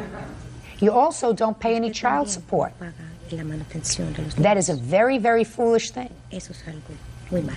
It's even more foolish when you decide to come as a witness in a case that's going to be seen by 10 million people. Que personas lo van a ver más de 10 millones de personas. We understand each other? ¿Lo estamos entendiendo? Yes. So if I were you, I would be very, very smart. Yo sería muy inteligente. And every single week I would take $200 in cash Yo llevaría $200 en efectivo and give it to the mother of your children. y se lo daría a la madre de sus hijos. En eso estamos de acuerdo la señora madre y yo, puesto que The yo mother le, and I- yo le ayudo a ella en efectivo. Came to an agreement with that as I pay her cash. How much do you give her in cash, ¿Cuánto le sir? da en efectivo, señor? $250 cada 15 días. $250 every 15 days. When was the last time you gave her $250, sir? Del mes pasado, Last month, para que pagara la renta. What day last month? so that she could pay the rent. ¿Qué día? Yo, el 8, The 8th. The 8th of what month? El 8 de March mes. or April? Marzo, abril. marzo. March. Well, now it's April Ahora. 30th. Estamos al 30 de abril. So if you gave her money March usted le dio 8th dinero, ¿no? and you give her marzo. $250 every 2 weeks, a lot of 2 weeks went by without you giving her any money, sir. Sí, pero ella vivía en un apartamento con Yes, una but- señora. She lived in an apartment with a lady, Entonces ella se cambió a vivir con Frank Sánchez. and then she moved in with Frank Sanchez. What difference does that make for you payments of child support? Eso que usted de la manutención de los niños. What I'm suggesting to you, sir, it would be very, very beneficial for you, Beneficiaría mucho a usted. really beneficial, Realmente, muy beneficioso. if every 2 weeks, like clockwork, she got in her hand $250. Su mano reciba Do you understand me? $250. ¿Me entiende usted? Yes. Not playing around, not fooling around. Doesn't make any difference who she's living with. Your 3 children have to eat. They have to have clothes. They have to go to the doctor. They have to drink milk. They have to go out to eat at McDonald's every once in a while. Do you understand that? Yes. And your $125 a week for 3 children Para 3 niños, isn't doing it. no lo está haciendo. So you have a responsibility. Una responsabilidad. Just think of all the money you're saving in De taxes. todo el dinero que está ahorrando. We understand each other? ¿Estamos entendiendo? Yes. Sit down. Siéntese. Thank you. You injured him. You had no right to injure him, whether you like him or whether you don't like him, whether he's a nice man or whether he's not a nice man. You hurt him with the weed whacker. You understand that, sir? Yes. And it was not the right thing to do. You understand that? Yes. And you got to pay for that because he was injured. What your wife told me was a lie. What she wrote in the papers were a lie. Child was delivered to his father. He was leaving. Your wife decided to have an argument with him because she thought he broke windows. You intervened and hit him over the head with a dangerous instrument, and for that you got to pay. Judgment for the plaintiff in the amount of $2,500. That's all. Counterclaim is dismissed. That's it. Goodbye. Good luck. This is case number 579 on the calendar in the matter of Stefanella versus Ross. Parties have been sworn in. You may be seated, sir. Have a seat. Ms. Stefanella, Mr. Ross used to be your boyfriend. He's not your boyfriend anymore, and you say he owes you a lot of money for a lot of different things. I'm going to let you start with what you perceive to be the first amount of money he owes you for, and what was the nature of that indebtedness? He tried to rewire the stereo system in my vehicle. In your car? Yes. And when did he try to do that? March of 2004. A very long time ago. Were you living together at the time? No, we were separated, but we were trying to work out our relationship. Had you asked him to rewire the stereo system in your car? I came out and I argued with him because I saw him doing it. You just came over on your own volition and started to rewire her stereo? No. Well, what happened? I never touched her stereo without her asking me to. Well, tell me what you did to her stereo. Something was wrong with the amp, and I plugged the power cord into the fuse box. And that's it. What did you rewire? The amp. The power cord for the amp. The amp. I don't know what that is. The amplifier I'm for the subwoofer. What? The amplifier for the subwoofer. Something was wrong with it. I don't remember what it was. Is that what he tried to do? Do something with your woofer? The amplifier. He tried to rewire the amp to make the amp work, and he plugged the power wire into the fuse box that's inside the car, and he said, "Trust me, I know what I'm doing." And you said? I argued with him, and I said, I don't. It was him, his brother, and another friend of theirs. He did it at his mom's house, and he did it without me knowing. How'd your car get to his mom's house? We drove down there. We were trying to rekindle our relationship at the time. Miss Stefanella. And a month later, your car caught on fire? Yes, and I had an appointment at Best Buy in the middle of April to get it rewired because I didn't trust what he did. You didn't go there fast enough. That was March of '04. Anything more recent that he owes you for? We had a year lease together that he never gave me any money for. After he rewired your car imperfectly, according to you, that I'm not listening to, you entered into a lease with him? We got back together. Got back together again, without him paying for the car? He had a job at the time. Without him paying for the car? Right. You got back together again and signed up? A year. When? It was May 1st of 2004. And what was the amount of the rent on the apartment? It was $525 a month, plus $525 security deposit. So now what do you want from him? I want him to pay for all the month's rent that he never did. He had a job, and he never gave me anything for it. He never paid me any rent. We argued constantly about it. I threatened to take him off the lease. He threatened me back and said, "Take me off the lease, watch what I'll do to you," which Mr. Cozy witnessed. He joked around with his friends about killing me. Killing you, I have no jurisdiction over. The rent, I'm going to ask him about. I have Mr. Ross! Receipts. How old are you, sir? 24. I want you to keep your voice up. You hear how loud I'm talking? Yes, ma'am. You can hear me, right? Yes. You don't want me to strain to hear you. If I strain, I get really nasty. If you think this is nasty, it's not. I've seen you. I watch you. What do you do for a living? Now, nothing. Well, how do you support yourself? I do odds and ends, but I live with my mother, helping her out because she's terminally sick, and I raise my daughter. You have a child? Yes, ma'am. Oi. How old is your child? She'll be 5 in May. Where's her mother? Not quite sure. Well, who takes care of your child? I do. Where was your child when you were living with Miss Stefanella? From time to time, she was usually with me. Sometimes her mother got stupid and took her from me.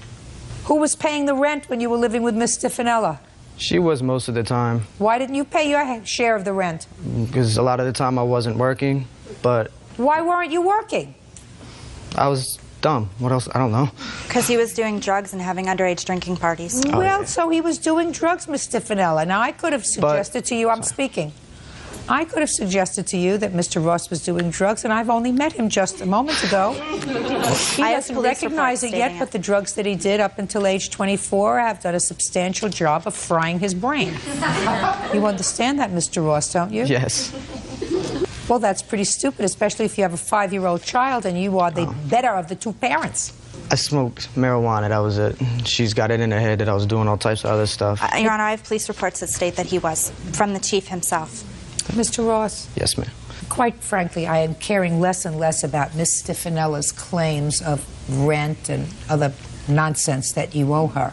Because if she was smart, she would recognize that since she seems to be a relatively together person, that the happiest day of her life was when she got rid of you. So she should get down and kiss the ground and say, thank God I got rid of him before I had a child with him, before he cost me any more money.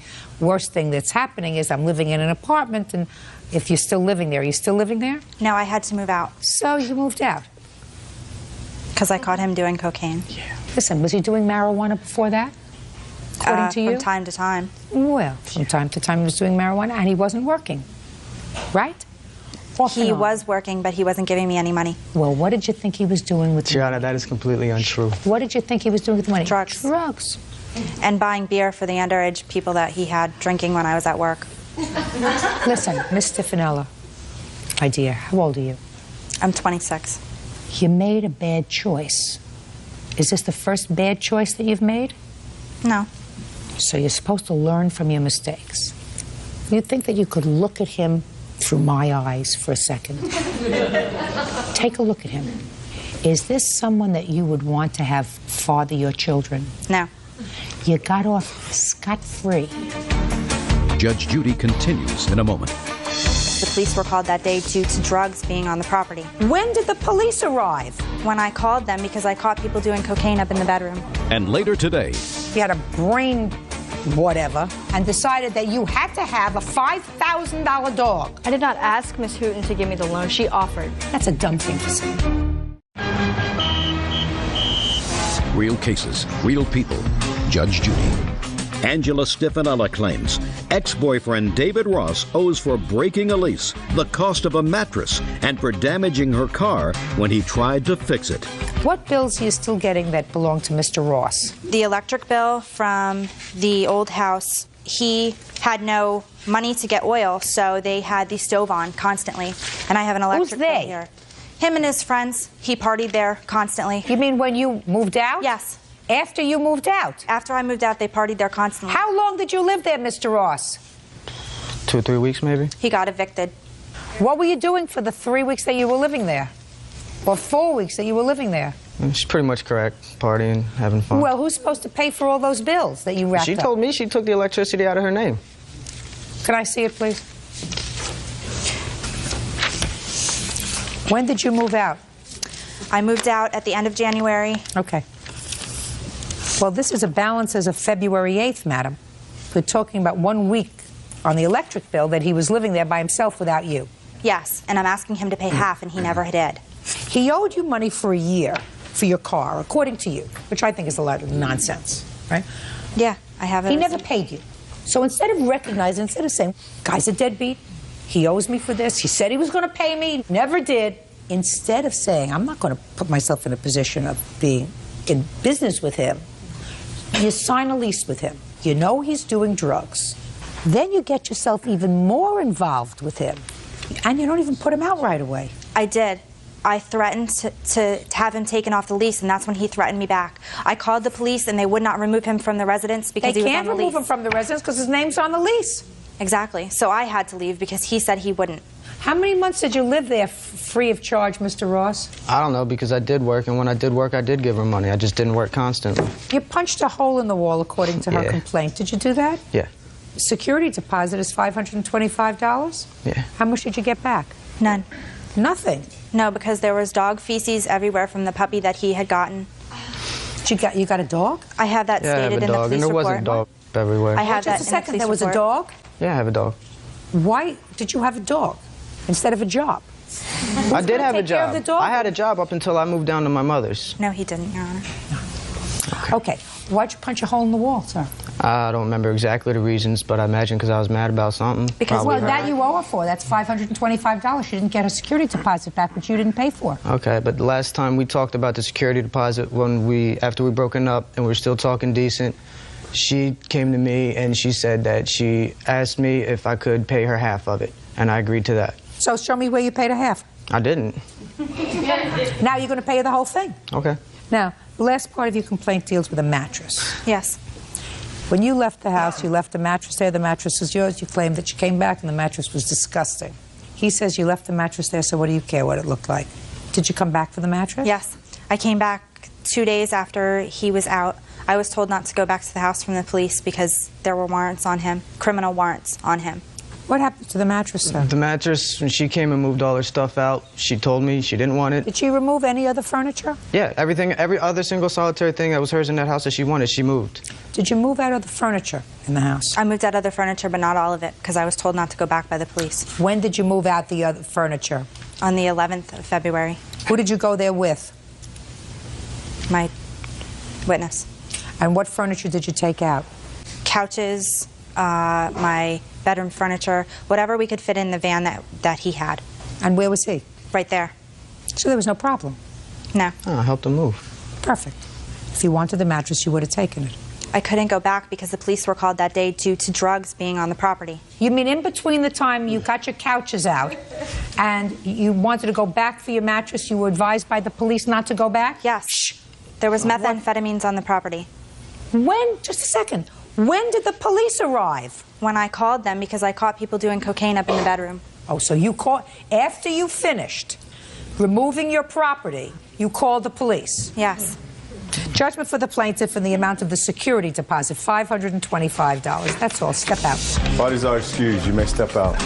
I wasn't no good for her.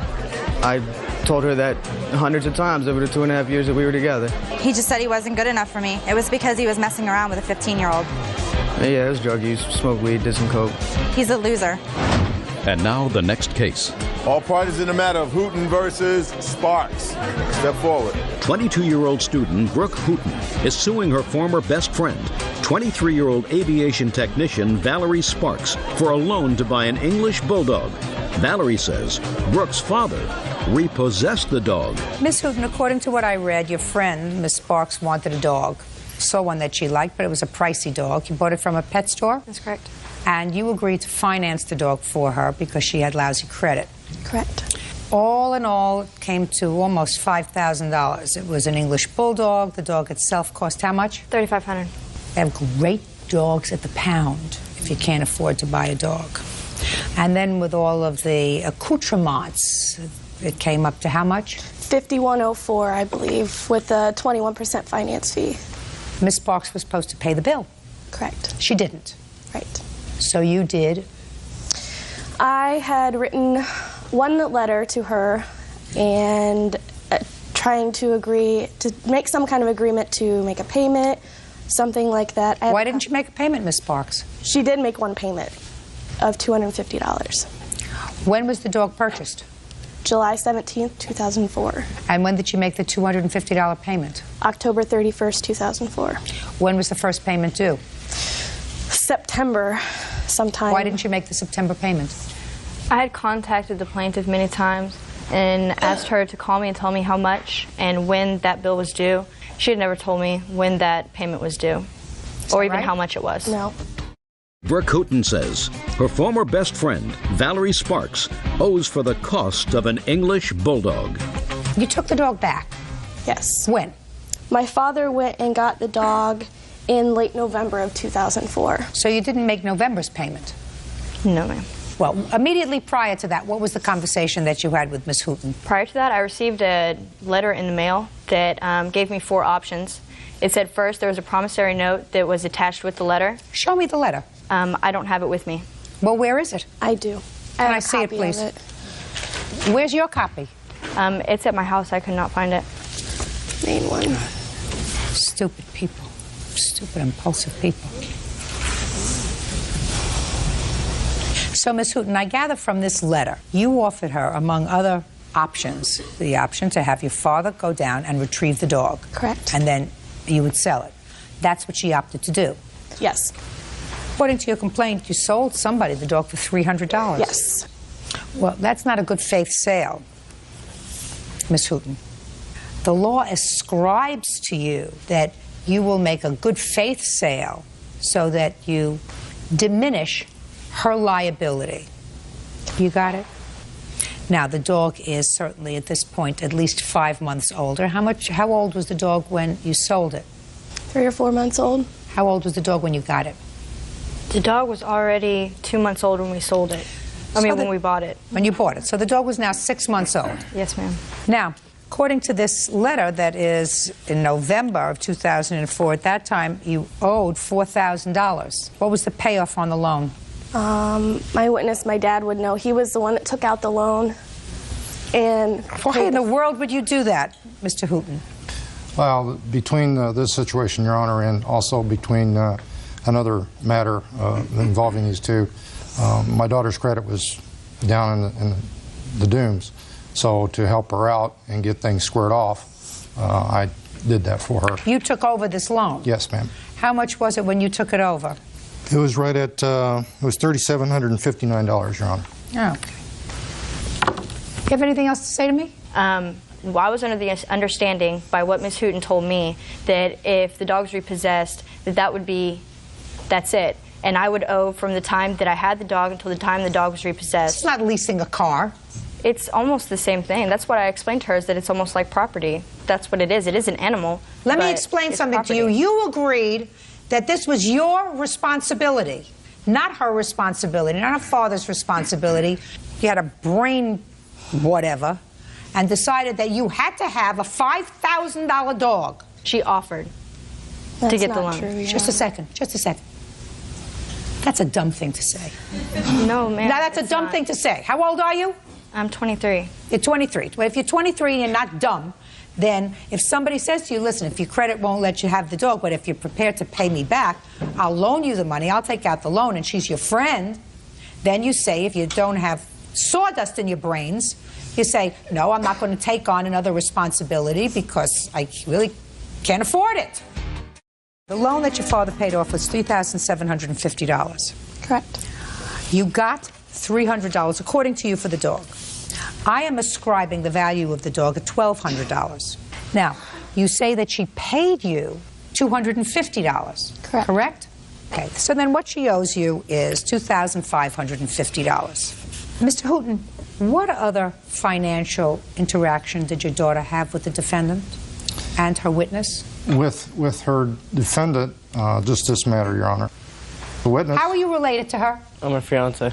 She was a fiance at the time of this whole incident. He was my fiance at the time of this whole incident occurred. He was your fiance? Yes. I got it. Got it. Big mess. Say no more. Don't want to go there. I don't want to go. I don't want to go there. I don't want to go there. Judgment for the plaintiff in the amount of $2,550. Thank you.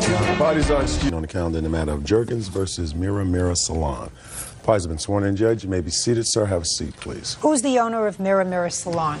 She's not present. Well, who's going to be speaking for I'm this the group? manager. My name is Patricia Mass. Good. Why don't you, the two of you, have a seat? Ms. Juergens, you went to the salon, this Mirror Salon, to have your hair cut and colored. Yes. And it is your claim that, aside from the haircut that was a little too short that you were not happy with, the hair color that they provided for you was really less than satisfactory, giving you a slightly purple spotted tone.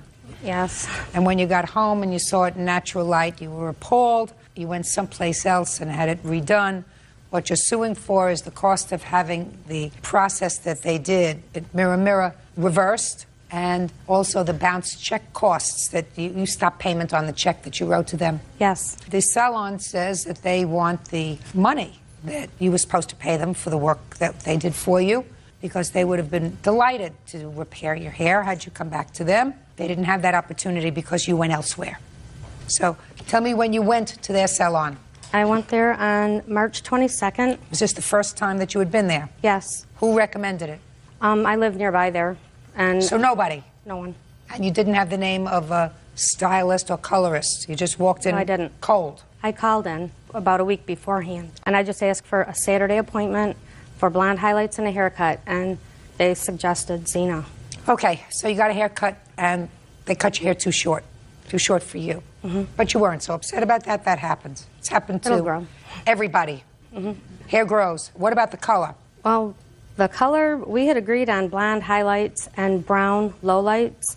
She had brought out some color swatches of hair. We agreed on it, and she went ahead. Okay.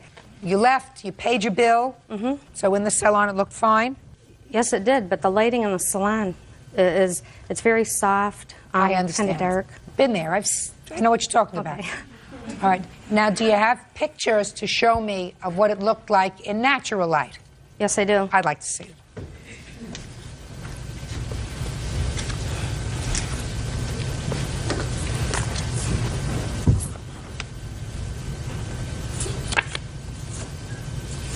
Well, there are two where I can clearly see what you're complaining about. I'm going to show these two to the defendant. Some of the other ones I can't see. What you're complaining about are those purplish spots. Who is Zena? Step up, please. Can you explain that to me, Zena? Well, when I see the highlights. Right. And I also see some purple there that would be distressing. What's that from? Well, when she had first walked in, she had 4 different colors in her hair. And I told her step by step what I was going to do. And we had talked about the haircut, and she loved it. Her hair was uneven, and... Zena, don't try to confuse me. I'm not talking to you about the cut. I've already said to her, your hair was too short. It's longer now. It's fine. Sure, keep your hair a little shorter anyway. It makes you look younger. What I'm talking about is the purple in her hair. She didn't come into your salon with purple in her hair. So explain to me how she ended up with purple in her hair. It was not a purple in her hair. That's purple. This was under the light, so it shows like a burgundy brown. And no, it shows peculiar looking. It doesn't show natural. It's very peculiar. You know, for somebody going to a punk rock concert, it's fine. But that is a little peculiar. Let me have it back. So what you're telling me, Zena, is you can't explain it. That's just the way the color grabbed her hair. Is that what happened? Well, I had to use that to kill the 4 colors in her hair. And she loved it when I was done. No. In your light, she loved it. You know, I've seen teenagers with this in their hair, but not grown-ups. They don't wear it. All right. Not awful. I mean, you didn't have spots. And you said in your complaint you had spots. I thought it would look like a leopard, you know, with spots. Oh, no. These were streaks of color that had purplish, reddish tints. It's the way the color grabbed your hair, right? Okay. Other than that, it looks fine. Other than that, you got nice highlights. I think she did a nice job on the highlights. It's just where the red grabbed your hair. Correct. The blonde was fine. So why didn't you go back to them? I contacted the salon after I got home and saw it in the natural light, and Zena got on the phone and she kept saying, well, no, it looks good on you. You liked it when you laughed. And I said, no, in a natural light, it looks like red grape juice is in my hair. And I said, I have got to get this fixed. I have to go to work on Monday. I can't go to work with my hair like this. So what did Zena say? Well, we went back and forth for a few minutes, and then she said, I'm booked. The soonest I can take you would be Tuesday afternoon. Is that correct? Yes. Okay, so what did you do? I was very upset. I needed something done. I called a salon that was open on a Sunday, asked if there was anyone there that could do corrective color. So? She okayed it that day, and I... Zena, listen to me. The blonde highlights, dear, look fine. The purple does not look fine. Your customer called and said, when I got out into the natural light, which is where most people see me, it looks funny. I can't go to work on Monday morning like this.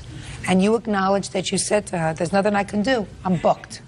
If somebody calls really upset, maybe you take an extra half hour, or you have somebody else take one of your clients, or you say, come in and I'll have somebody else take care of you in order to accommodate a customer. I'll hear you. She didn't have the initial conversation with the plaintiff in the beginning. Kelly. So fine. When you're... Kelly, step up. Judge Judy continues in a moment. It's easy. Your customer was blown off. She wasn't blown off. Yes, she was. She was blown off by Kelly. Real cases, real people. Judge Judy. Catherine Juergens claims hairstylist Zena Kanuna dyed her hair purple. She is suing for the cost to have it redone. You had the initial conversation, Yes. Kelly. What did she say to you? She called and she said she would like to come in. Her daughter said her hair looked purple when she got home, so she'd like to come in and get her hair recolored. And I said I'd have to talk to Zena and see if she could squeeze her in. So by the time I talked to Zena, it was probably around 4:30, we closed at 6, that I got a chance to talk to her. What time has she called you, Kelly? Around 3:30. What time had you called her? It's about 3:30. So you got to speak, the first opportunity that you had to speak to Zena was an hour later? About then, yes. Good. I had to call twice. You called twice? Yes, I did. The Okay, first. go.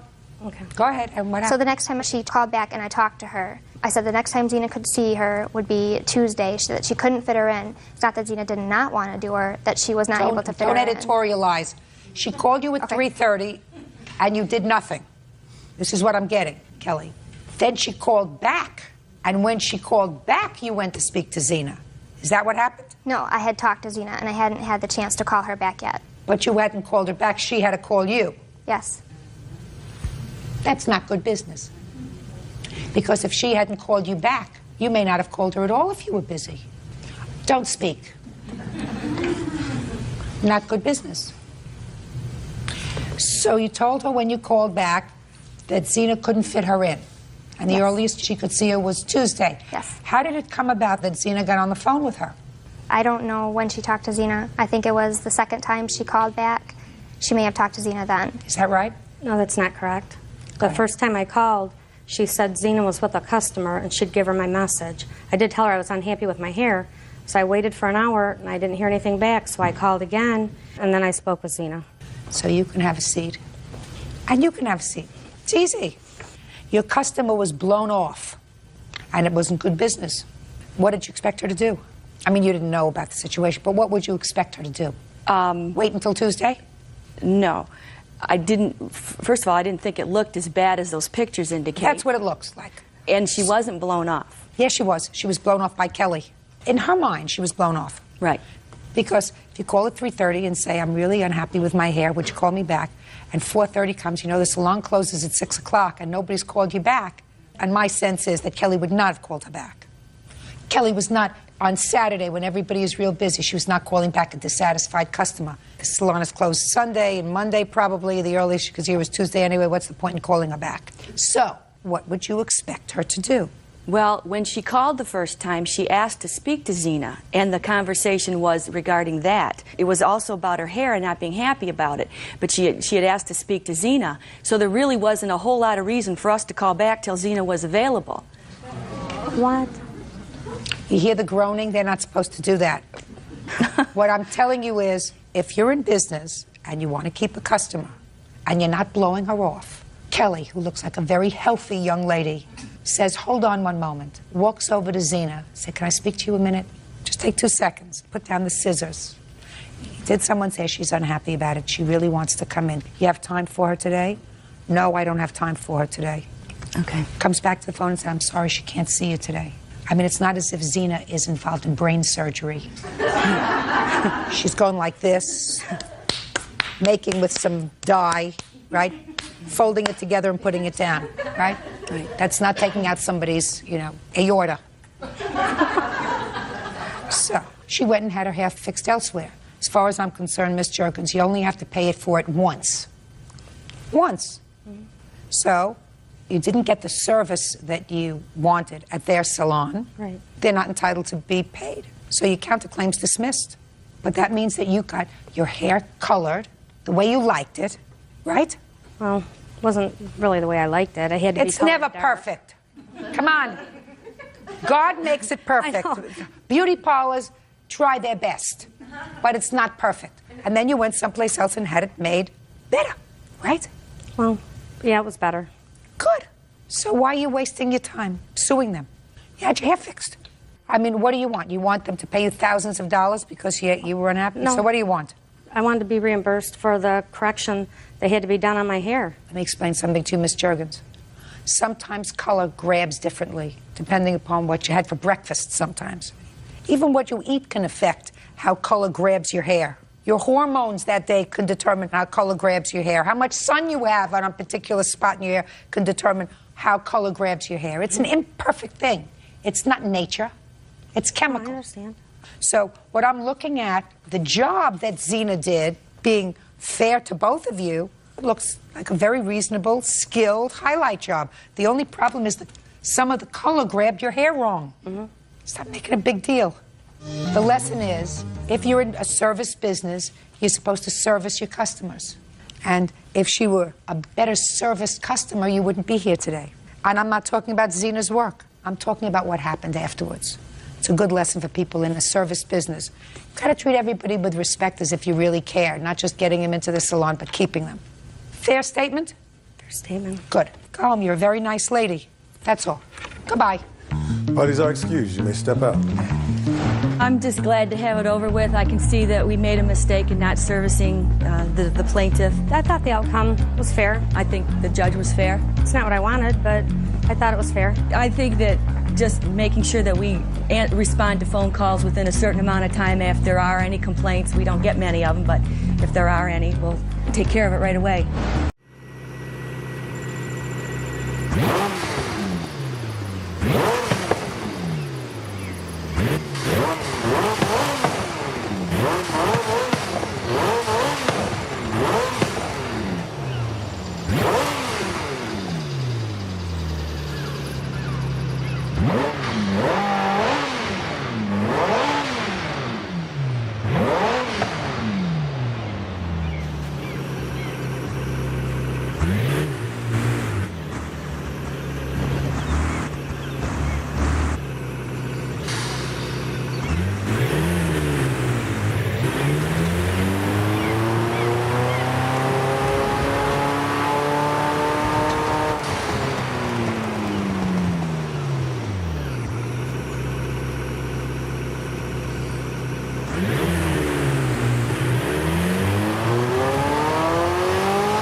No.